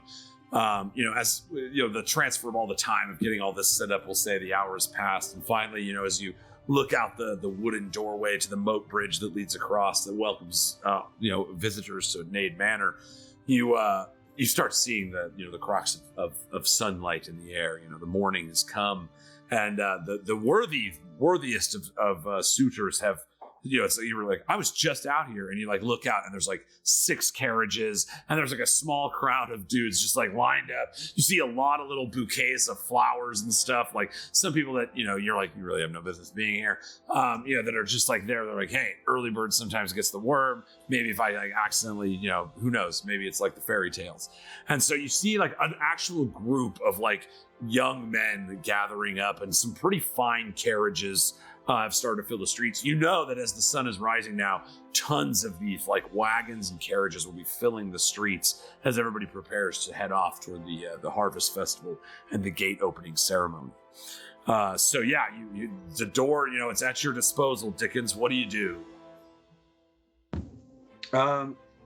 Digby, can I have asked to borrow your pipe? I don't remember exactly how it works, but would that be cool?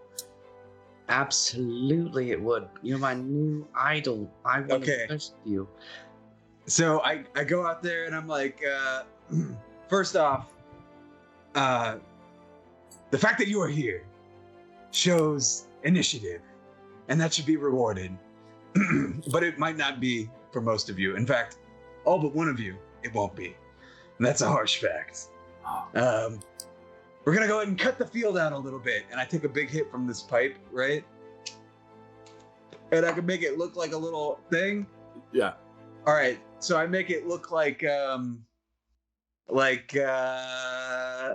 somebody give me something. What does it look like?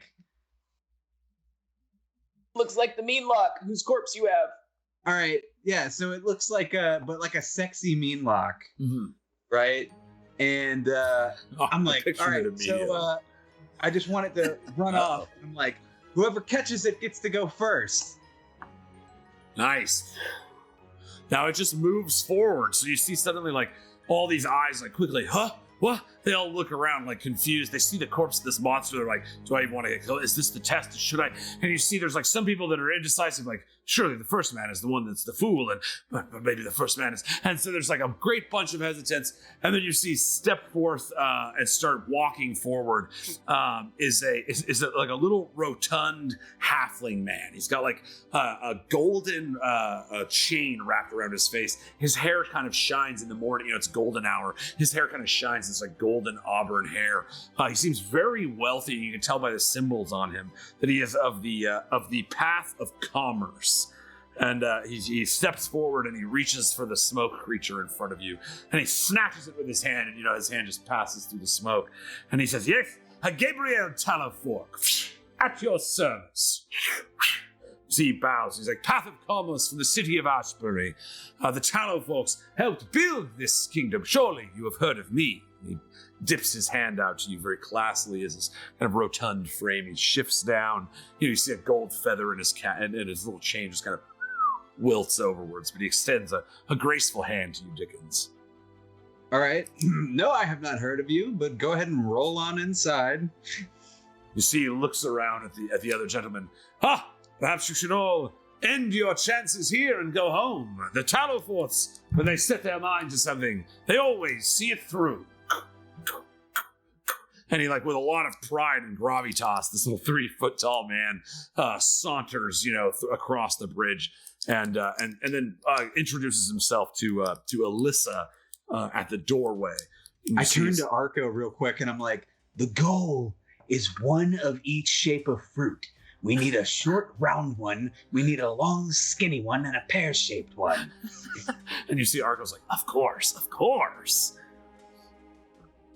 All right, so Alyssa, you see, welcomes him in, and he another grand gesture in his hand. The faint hand of the maiden, the Talloforths. What a beautiful union our bloodlines would be, and he offers a small kiss upon her fingertips.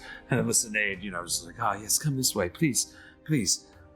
Mind the light in the house. You see the morning sun withers our flowers. We have plants from all around the realm. She's like, of course. I can see in the dark anyway. He can't. And so he starts walking in, and he immediately bumps into a wall because he can't actually see very well as all the lights are drawn down. But yeah, okay, so you've got Gabriel Tallofork is one of the gentlemen. Dickens, who else do you guys want to send? You look out in the crowd, there's quite an array Who of people amongst there. you is the most banana? Again, like, quite a bit of confusion around you. You're looking around some of these men from far and wide, some of these like people that you've seen. Him! He seems appealing. Yeah, the most appealing fellow that you see would probably be Ponce de Philippe. He's an elven gentleman who's wearing like fine elvish. He's got like a beautiful like deep forest green hood on, and he's a wood elf, so he has like orange skin and emerald green eyes. He's like quite a handsome fellow. Ponce de Philippe. You see, he walks forward. And he's like, yes, welcome and thank you for choosing me, sir. I promise you, I will not let you down. And he bows in front of you. Yeah, and he's super handsome. I'm like, look, if this doesn't work out, maybe we can do something cool, like hang out and get a coffee, or. Oh yes, of course. You see, he writes down this tree number. I am at tree 16. All right, so the crowd is kind of becoming a little bit rambunctious. You see, that as they've noticed now that people are being let in, there's like they're all looking past you a little bit over at Alyssa Nade. Like, what is this? Do we stand in line? What is going on here? I declare my right to. And then you see suddenly you just hear, you're like, how typical. A bunch of stupid men losing their minds as soon as there's the slightest bit of an inconvenience. And you look back, and just like leaning against the little rail nearest the moat is this like light blue-skinned half sea elf. She's got this like long black hair that hangs down almost like it's like in water. It has this like watery flow to it. She has piercing black eyes, and she looks around. She's like, "That's right, boys. What was it? Vivica C. Fox is here to ask for Sarah's hand." And she steps forward. Some of you guys, this might be, you've seen Path of the Sea before. In Sativan, the oceans of Ganjaria are mostly frozen. And the permanent springtime of Sativan has allowed some of the ice to melt. And there is actually like an oceanic front to the kingdom of Sativan.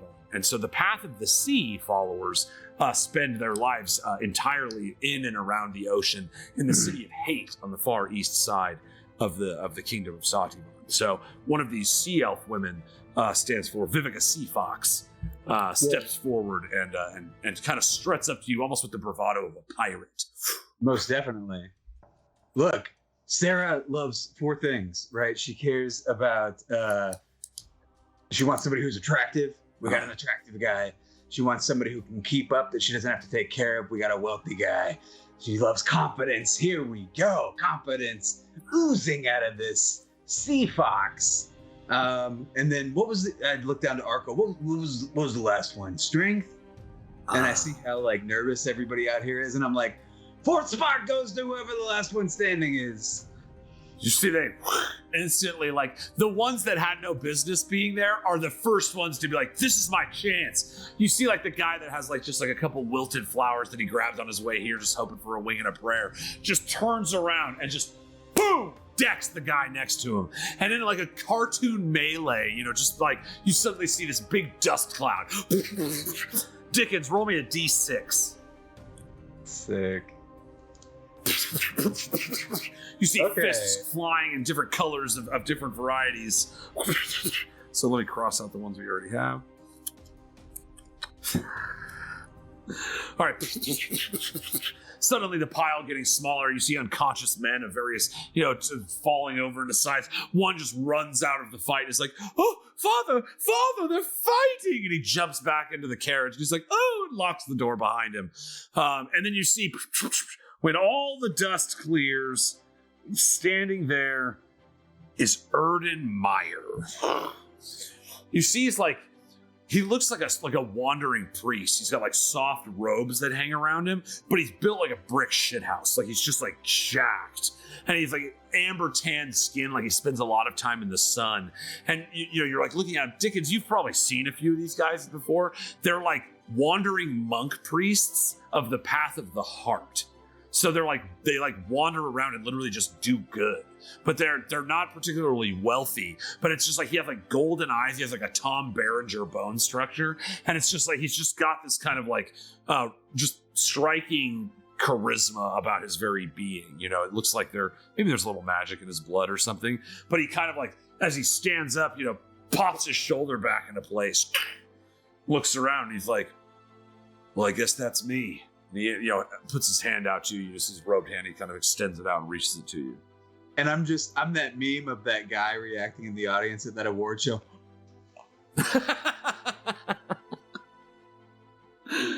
You see, he's like, yes. Pats Arco on the head, and he's like, oh, okay. And then you see he kind of like stops, looks at the corpse of the monster. Ooh. And you see he inspects the punch in the chest of the creature. You know, this little chest cavity is like quite a strike. Proficient fighter. Oh, yeah. All right. Well, he looks around. He's like, do I need to punch any other ones? No. Shall we? Yeah, of course. Yes. And I just play like the Apollo, like get off the stage music for the rest of the people outside. All right,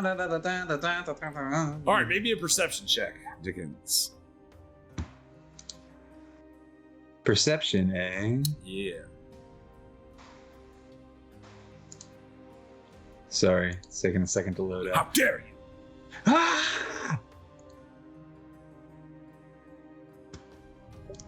All right.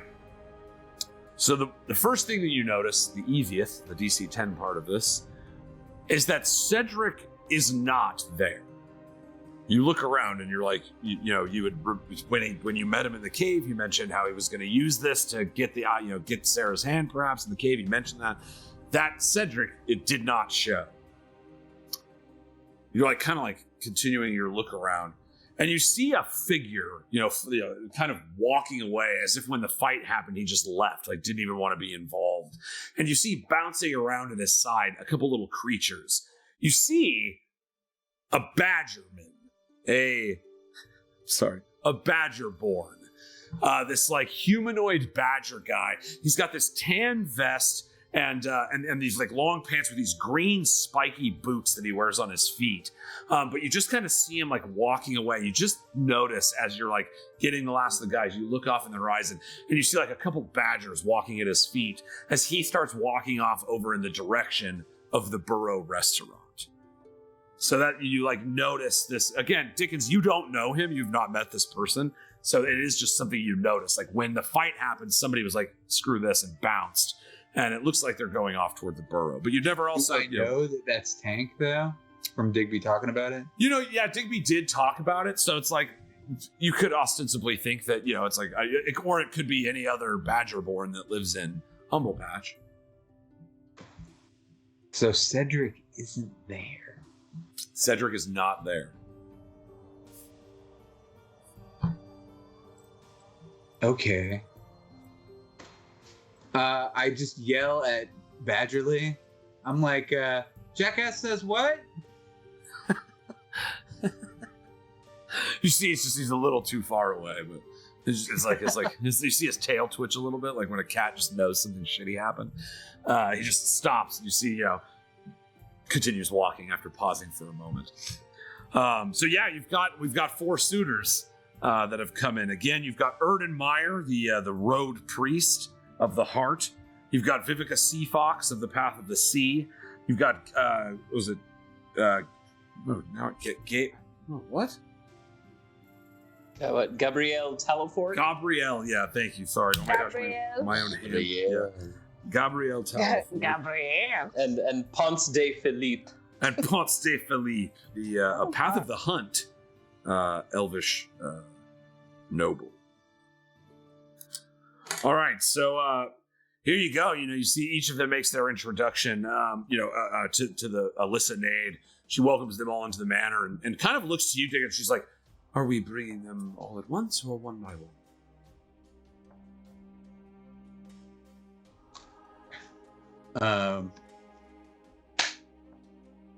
The goblin and I come back in, and I would love for it to be like like when the Merv Griffin show starts, and like the lights in the room are just like, yeah, you make a little spectacle. It's gonna be like the dating game, right? So it's all at the same time.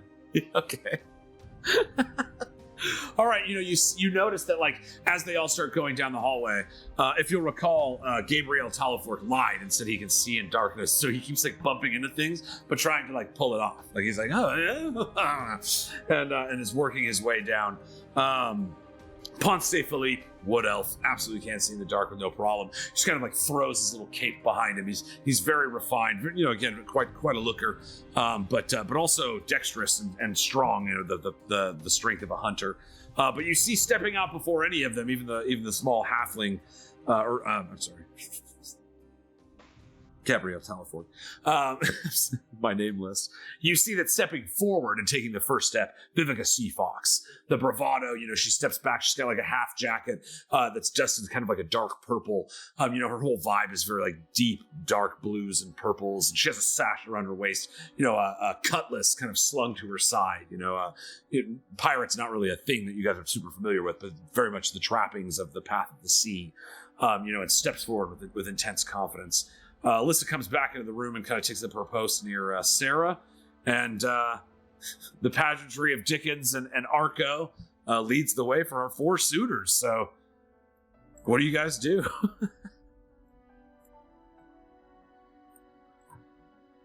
Are you guys going to be judges? Is that the format we're going with? All right, I'll play host. Fuck it. Yes. Cha. Whoa! And we're back, ladies and gentlemen. Thank you so much for being here today. If you've made it this far, congratulations. You see they all look around each other, give a little nod.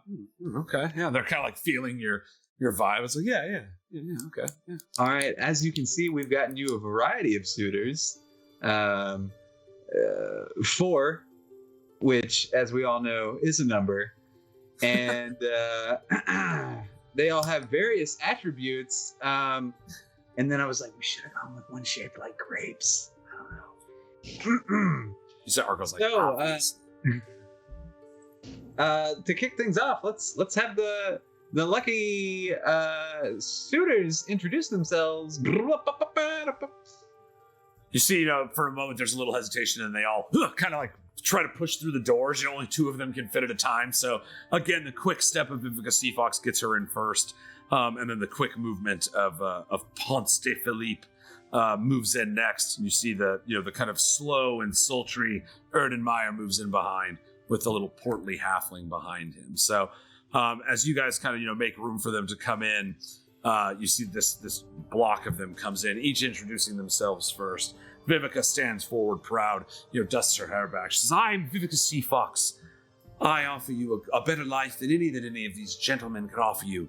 The breeze of the salt winds against your face, the life of luxury sitting on beaches and enjoying afternoons lost in the sun. I offer you my hand and a chance to forge a union between the east and west of Sotivan. Let our great families, and she kind of like nods both to Alyssa and to the old woman in the bed, and then to Amaryllis, in your disguise.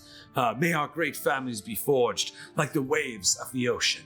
And she like bows herself down, pulls out her cutlass, and then does like a sword display. You see, she like whips it out and then like starts popping gold coins out of her pocket. And then she like cuts a coin, catches a coin on one tip, flips it up in the air, like strikes the coin, lands all 3 coins on the blade, flips them back into her hand, sheathes her cutlass, and then flicks a coin to each of the judges. Just bravado for days. Yeah, a stunning display. Will our young Sarah join the wave of this lady seaman? Only time will tell. You see, she kind of looks around. She's like, unsure of like, it's like, well, my moment's done. They've never been on a TV show before, so it's just like that. What do they do with their hands moment? And you see the Ponce de Philippe. He's like, excuse me. Rather than the flash and bravado of the ocean, perhaps I prevent you the calm, quiet, and intensity of the forest. You see, he bows in front of you. He brings his hood back, and it's like, gosh, he's even more handsome than I thought. You see, like, he is the perfect wood elf. He's been honed by long days of working lumber and jumping through trees. He's got the perfect hunter's gaze. His eyes are like steely cold and green, but intense and sharp. You see, he reaches behind him into a bag, and he pulls out this weird eye.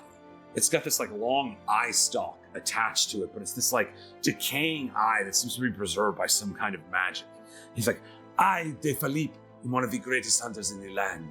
I offer you this trophy that I may take your hand. And he's like my poem? And so but he presents to you the eye of a beholder. Just like sets it down in front of you and says that this is his offering, this piece of this deadly beast. The poet from the thicket knows where to stick it. The eye man, gorgeous as always. Certainly easy on them. You see, he kind of steps to the side as is only fair, and even Vivica's sense of bravado. It's like she's not afraid. Like, let each of these men get their chance. She knows she is the proper suitor. In the end, she steps to the side, and you see her kind of just look over and glance at the 2 that are left, and both like neither of them want to step up. They're kind of like standing there, like, well, at this point, it's better to be last than to be third, right? You hear the halfling saying to himself, he's just like, oh, I don't. And then Erden kind of looks down at him, and he's like, well, I'll go. And he steps forward, and he's like, evening, madam. I've heard tales of your beauty, but I must admit, in this dark shade, it is hard to see your face. Madams, I mean no disrespect, but as a humble human, perhaps I could light a candle to Our Lady. You see, he pulls out this like golden wax candle that he brings with him, part of his religious ceremonies on the road, but he brings it out, he offers it. May the warm light of the sun fill this chamber and allow. We didn't know what he was going to whip out. He was like, if I may. I suddenly get very sneezy. Yeah, as it goes to light it, you're like, and it blows out. So he's like, oh, unfortunately, the candle will not light. He looks around. That's only fair. So he like sets the candle at your feet. May the light of the sun keep you warm in the dark, cold nights, even if it is not I that may do so as well. He bows down, he kind of looks over at Alyssa, and you see him, he winks at Alyssa too. Like, remember, Alyssa's kind of a silver fox. And so this little like road monk guy kind of like throws a little wink over at the mom too. Like, he's playing all his cards. And he bows, he leaves the candle, however, a golden candle, at your feet, Sarah. And he returns back. Super weird. Okay, so our first contestant.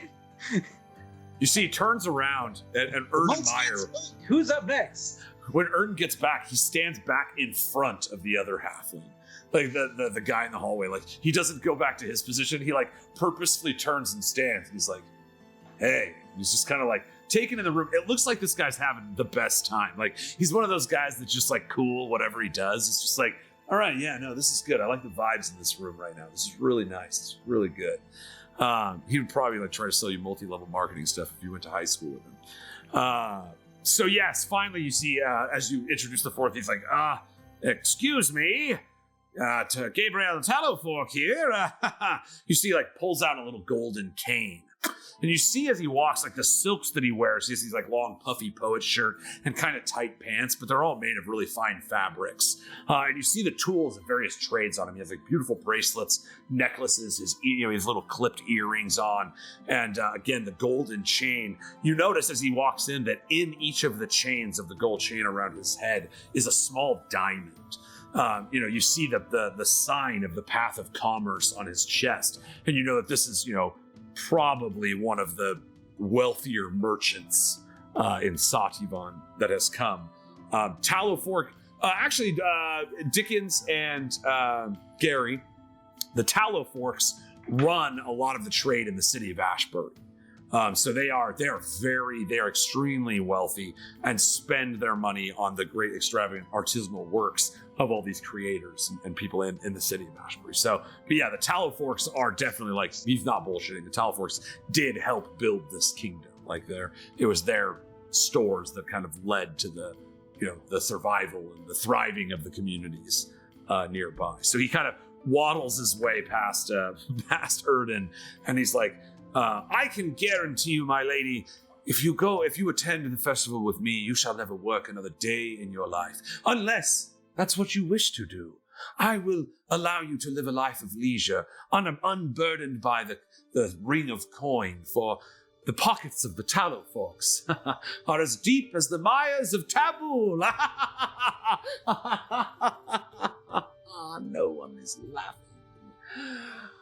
Well, my lady, where words fail, symbols shine. You see, he reaches into this bag, and he pulls out a giant diamond. You're looking, none of you have ever seen a diamond this big before. It's like the Hope Diamond. He puts it out, and he's like, a diamond passed through the lineage of my family that I present to the Nades regardless of your decision. May your family... And he sets the diamond, down right on top of the globe. And so well perfectly balanced is this diamond that it stands on the top of the globe without falling. You see, he sets it on the top. And may your world be filled with riches. You see, he gestures to the globe. Bold move from the man with money. Let's see if it pays off. This All whole right, time, here you Pickles are. has been watching, Pickles has been watching Dickens, just amazed. He's very good. He's very good at what he does. No, this is very exciting. I'm just so proud of him. I did not know he had this. He's such a quick one. Holy moly.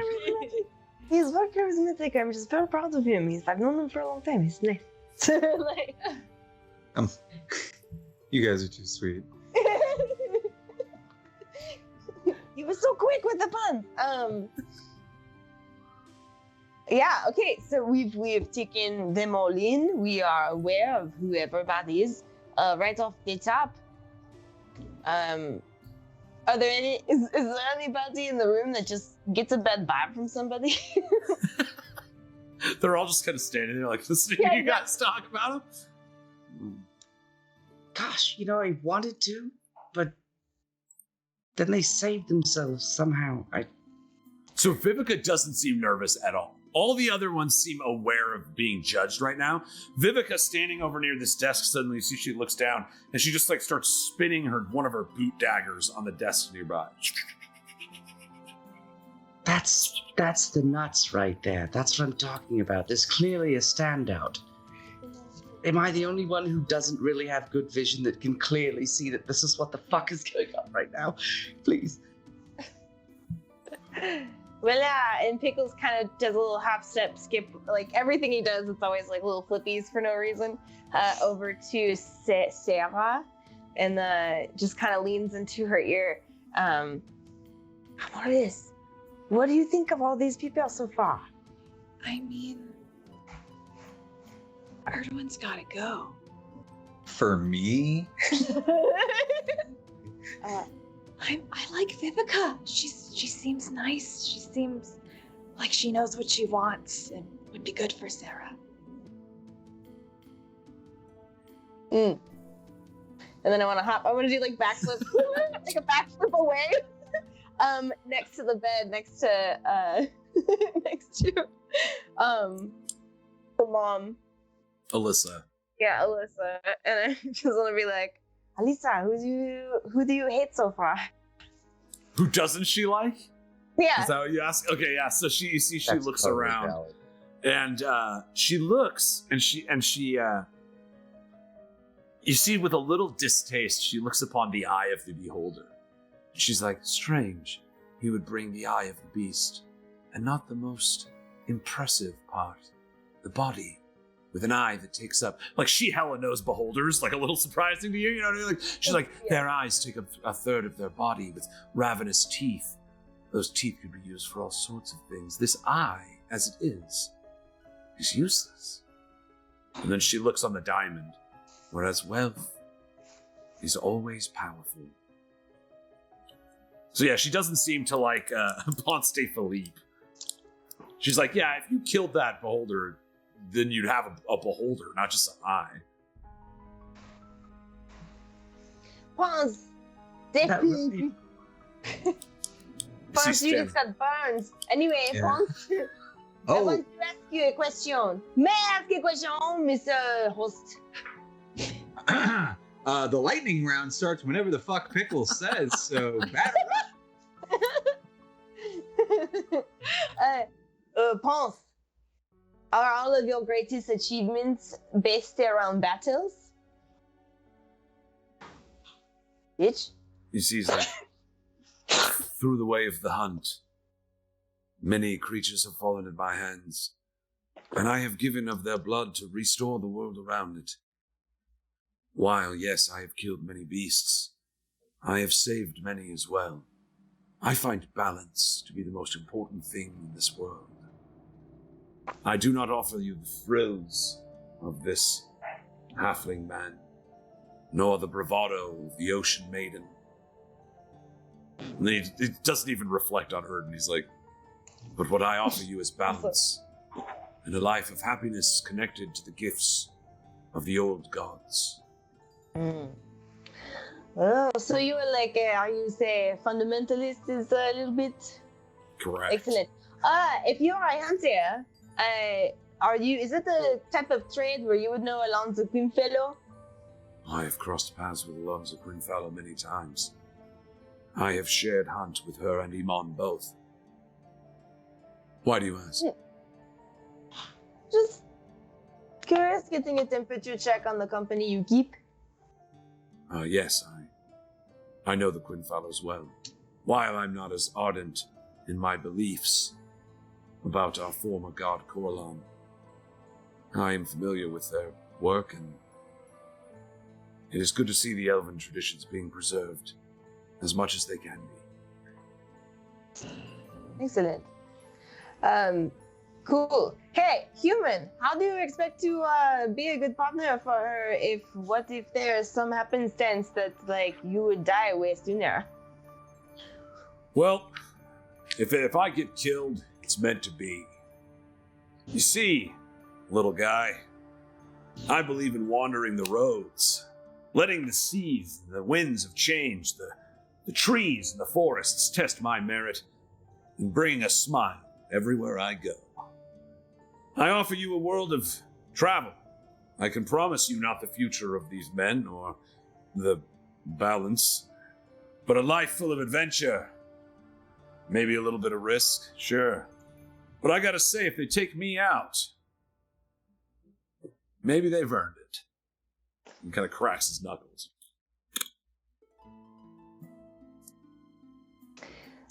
Holy shit, this guy is a badass.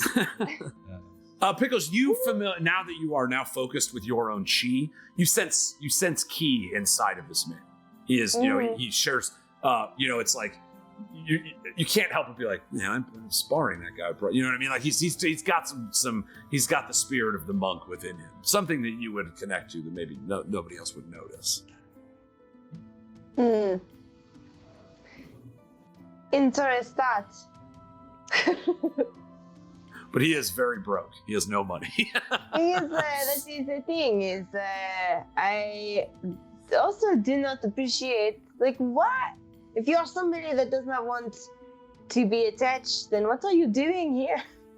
I, like the blue jay in the morning, singing my song to attract those things of beauty.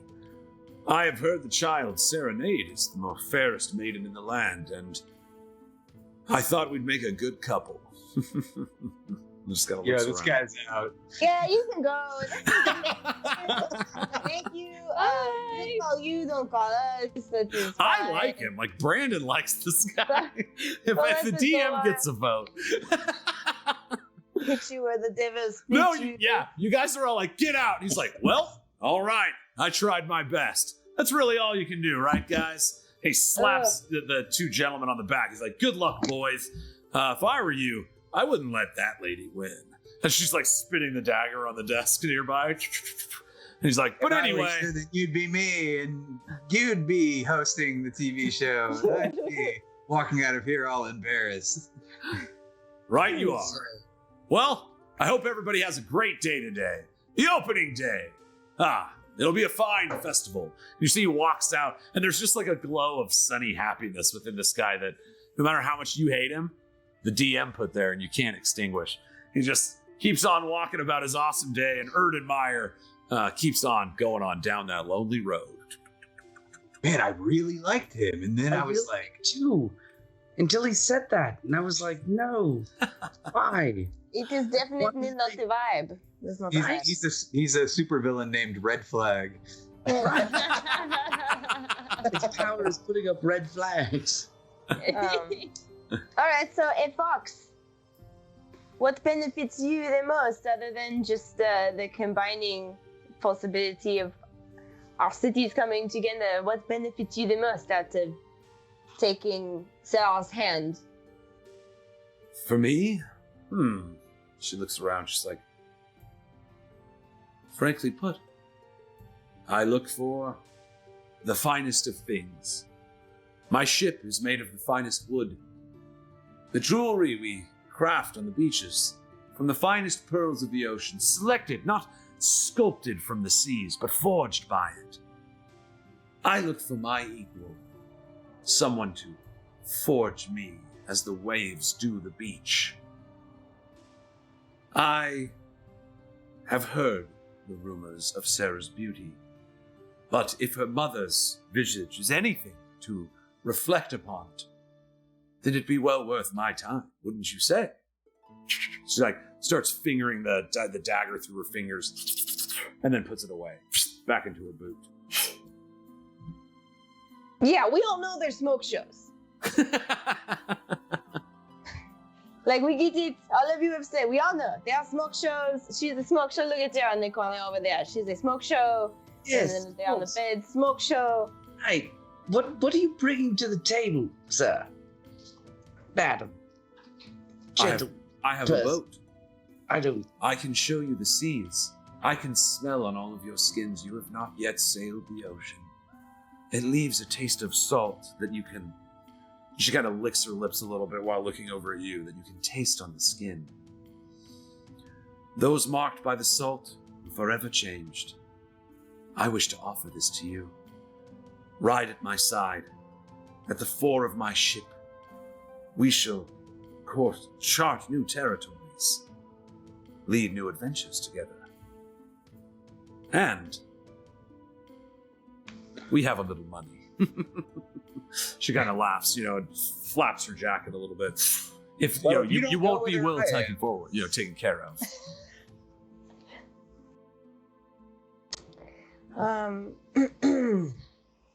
There's a lot of sunlight out on the sea, and we keep things pretty dark here. Anyways, something to consider. I'm just saying. Gabriel. You see, steps forward. Yes. Finally, the Tallow Fork gets his chance. It is a pleasure to meet you. And you realize he does not yet knows your name because he reaches his hand down. Bonjour. Je m'appelle Pickles on Weed. He like shakes his hand and then he like takes a cigarette out and he lights it. He looks real cool. Yeah. He's like, look around. He's like, I believe that your comfort is the highest priority. You must have anything you wish, whatever you want. We can make it together. I know I'm not the handsomest man, but I can give you a good life. The tallow forks and the nades of Humble Patch. Think of what they will say around the entire countryside that our two families should unite at last. I offer you the knowledge that coin floweth through my family's veins, and that your children and our children's children will live lives of extravagance and happiness.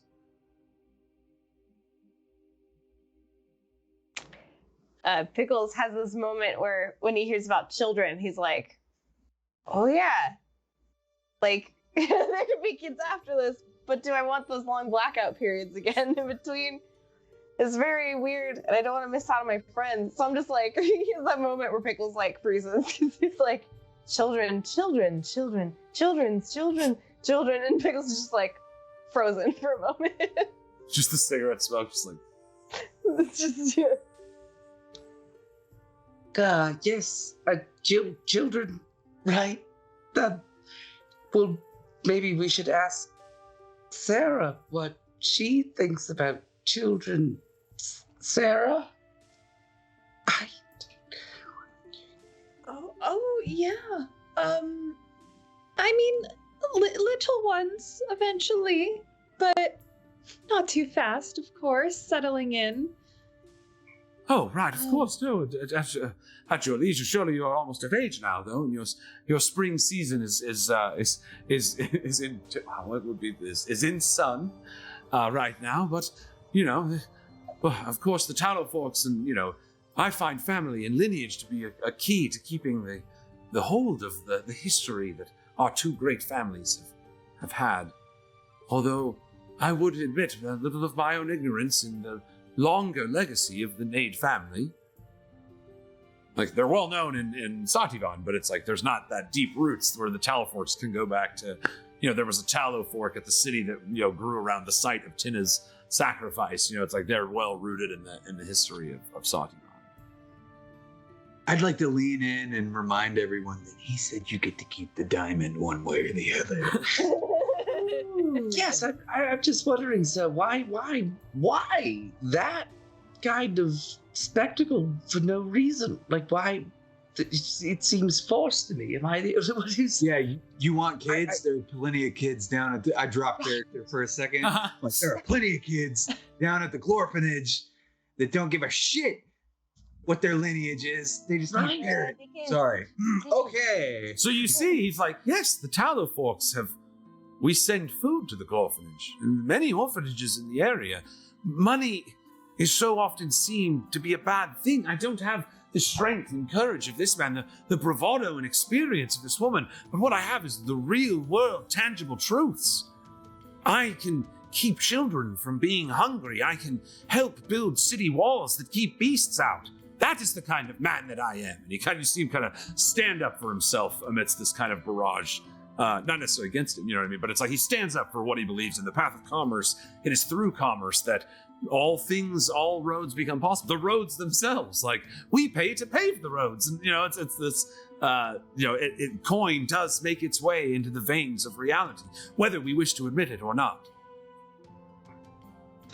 Do I have any like knowledge, because they are a family that's known, of like whether or not the people around them and that work for them and that are like a part of their thing are happy, or if they're just like some psychotic all right. Would I also know like, are these Callahan auto parts, the tallow forks are well known for kind of being involved in everything. This is a fair question.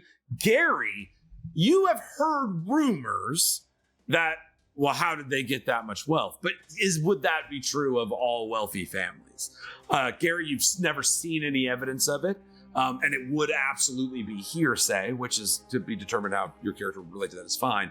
But it's like, you have never seen, like the Talaforks aren't, there are wealthy families that you've had to go to a few times and be like, we've noticed you're buying up all the goods and then driving up the price in the market so that you can sell the goods for twice what they're worth, you know? And it's like, you've dealt with those. The Talaforks, while yes, are kind of, they have money and they're connected to a lot of things, as in any major city, the people with money, there are rumors that perhaps the Talaforks are not entirely pure in their motives. Yeah, I'm just looking at this whole thing, and sure, that would be the political move to make sure Sarah's taken care of, but Sarah's taken care of. Sarah's taken care of. Serious team hero. Wary Gary making sure Sarah's taken care of.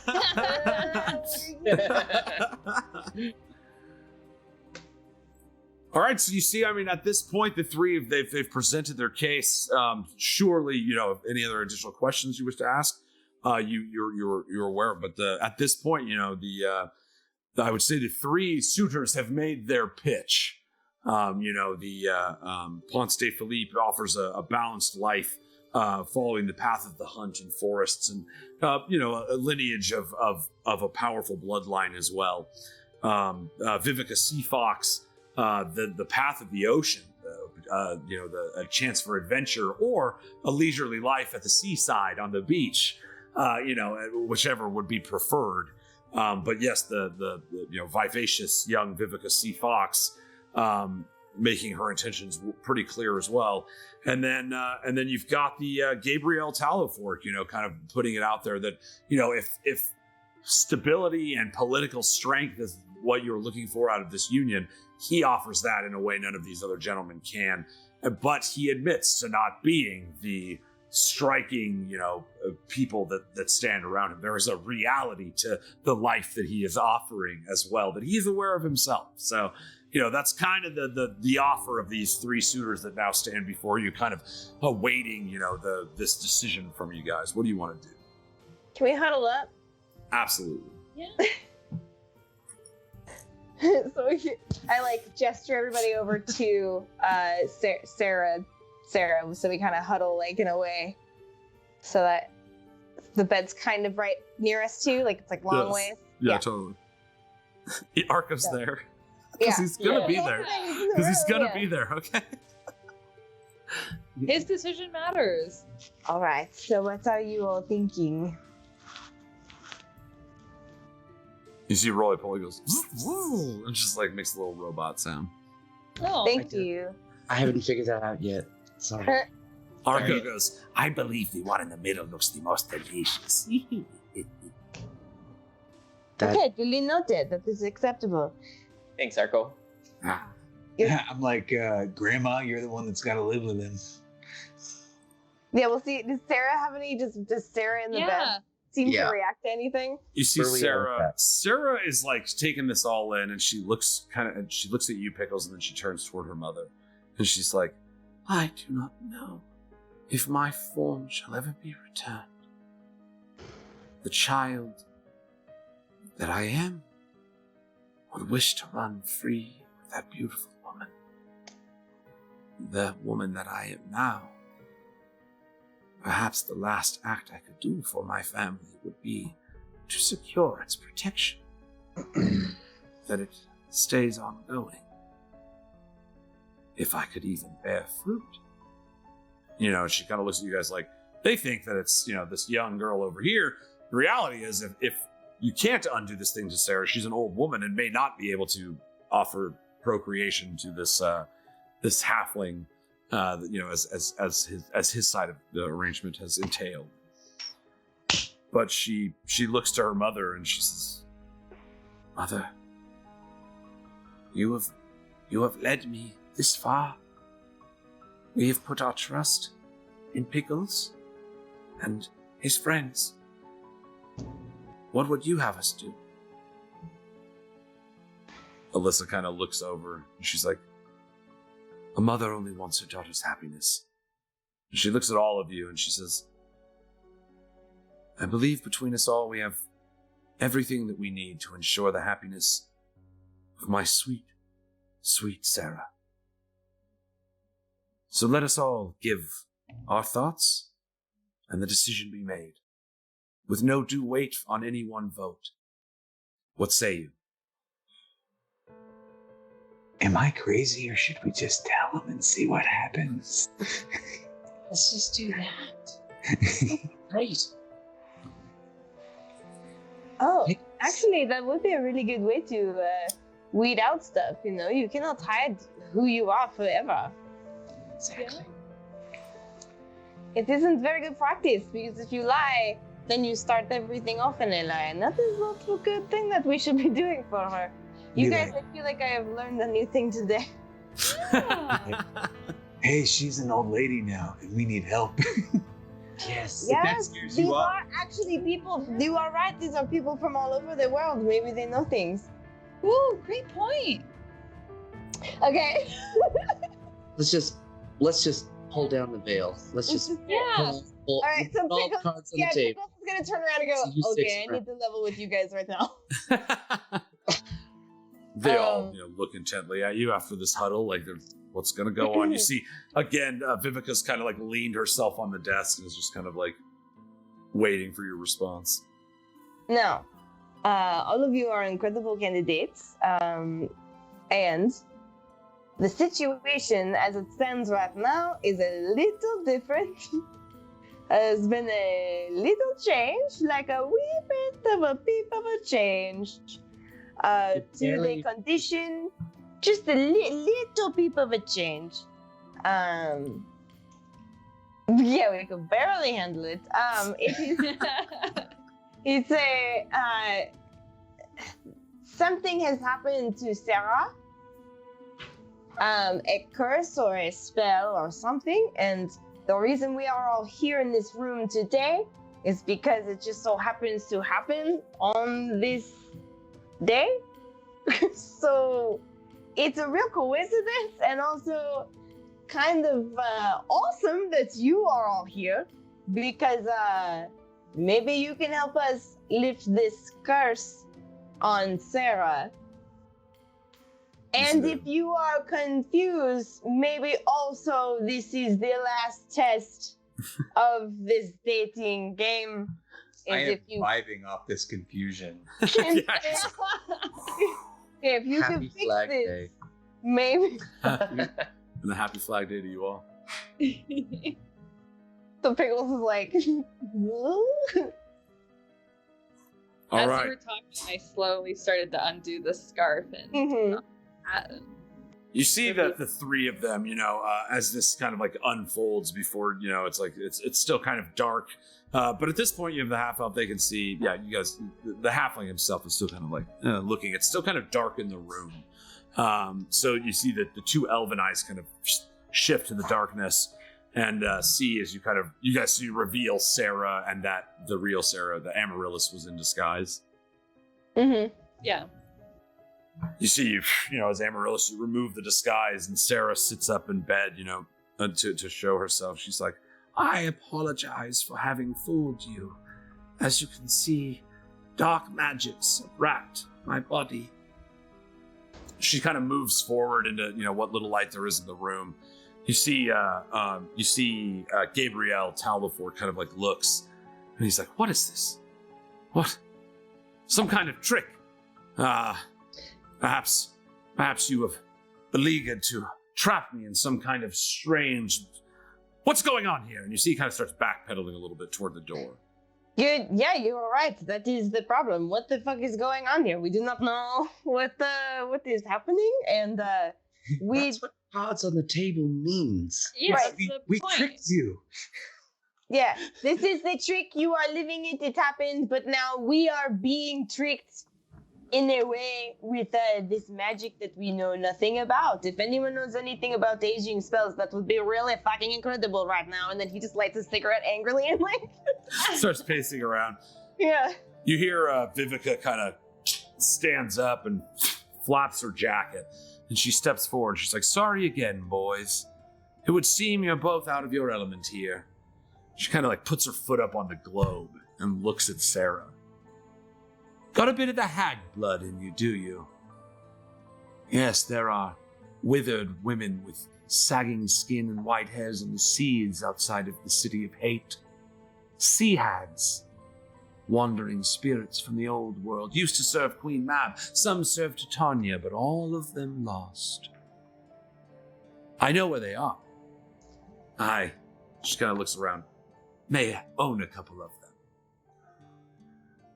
Sarah, forget these other two. I'm your best chance at regaining your former youth. And you hear no argument from Gabriel behind him. But Ponce de Philippe stands forward and he's like, well, I can offer you the healing magics of the elves. But it is either the way of the tree or the way of the sea. You must choose betwixt she and me. And he bows. Oh, God. I just want to know, I have a new question for you. Do you rhyme a lot? Full disclosure, okay. Yes, I rhyme it. Listen, what it has gotten me in many spots. All right, so with everybody here, what do we need to do to make sure that you, just for the sake of the people that are all going to be around here today, what do we do to make sure all of you will kind of just let this, like, ride under the radar until we can fix it? Because it looks like it's going to be like a bit of a thing, but we have a big event going on today. So you see, in the contract when they signed up for the show. It's all in the read the fine print. Again, I would say that these are not bad people. Specifically the three, you know, believe me, I had a pretty cool list here. But the ones that you guys had kind of seeded out some of the worst ones. And so, while not thrilled that they have made this journey, each of them from across the lands of Sativan, they will not reveal what's going on with Sarah as a respect to the family Nade. Gabriel Tallowfork does seem to be like looking at the diamond on the globe, like, shit, I kind of promised them the diamond, but you can tell like the merchant in him kind of wants the diamond back in exchange for his silence, but he won't come out and say that. And Gabriel, listen, you just boasted about how riches will never be an issue for you, correct? That is true. And that's like, this was a gift regardless of what the outcome was going to be? You see his face turns a little red, but he's like, yes. Well, a Tallowfolk's word is a Tallowfolk's bond. Great. And what has happened here today is that you are rejecting Sarah, correct? For unknown reasons. You see, he makes the like, my lips are sealed kind of thing with the key. I'm just saying, Gabriel, you get to say that you rejected Sarah, and that gets to be a thing that you get to brag about. I will tell everyone. Yes. I'm just letting you know. Yeah, okay. I will use that a lot. Totally. Yeah. Yes. I'm picking up what you're putting down. Yes. That is my gift to you. Enjoy getting laid. Yeah, and he got that scar from a shark. Yeah. He's like, I should probably go test that out right about now. But yeah, no, you do kind of see, he's like, you can keep the diamond. I'm not going to say anything. That's a great idea. And so he's going to bounce. Like, he doesn't want to really help you guys figure this thing out with Sarah. He feels like the best thing he could do is offer that to you. I would say right now is kind of, it's like neither of these people are ill-fated. Neither of them are going to hurt you, but they are basically, which one of these two suitors are you picking to take, if you guys still are continuing to bring Sarah to the festival, which as part of this kind of masquerade is one of the whole points. Which suitor are you choosing? Oh, I believe. I've been Vivica the entire time. Yeah. I'm team V from the sea, not P from the tree. No. My guy with them bars, though. Oh, That's how you rhyme. that's is- a better that's the fucking rhyme. Those are some real bars. You see her, I appreciate your time, Ponce, but I believe it's back to the trees for you. to hunt another quarry. No hunter, not every hunter hits every mark. And he bows. He's like, I shall send for one of my medicine women to come and meet you at the festival. Perhaps she may find something of these aging magics. I appreciate that. Hey, Ponce, I have a question. If you do not eat it, is it murder?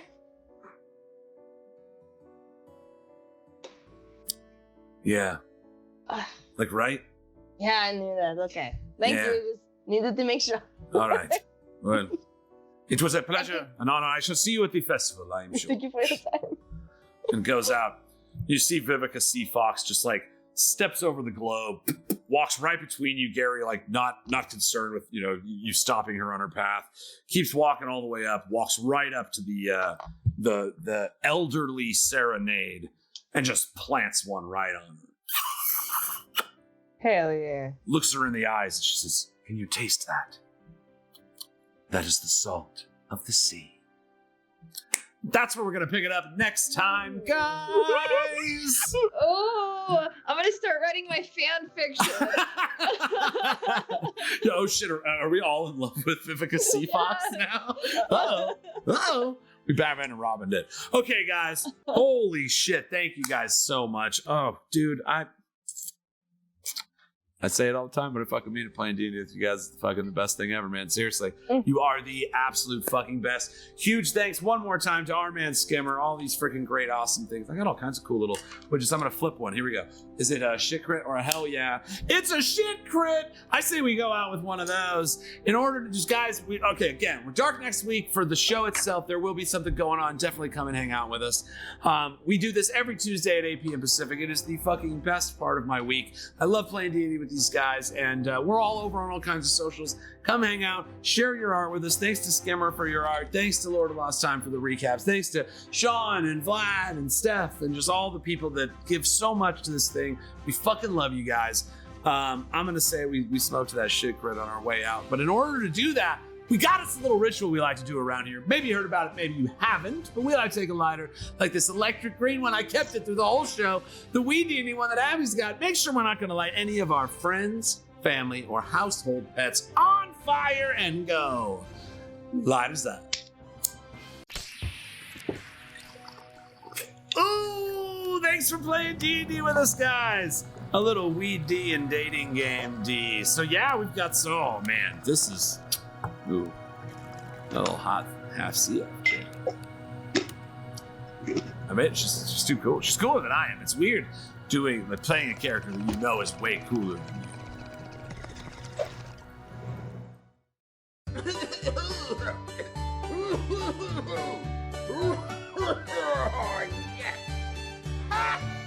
So what?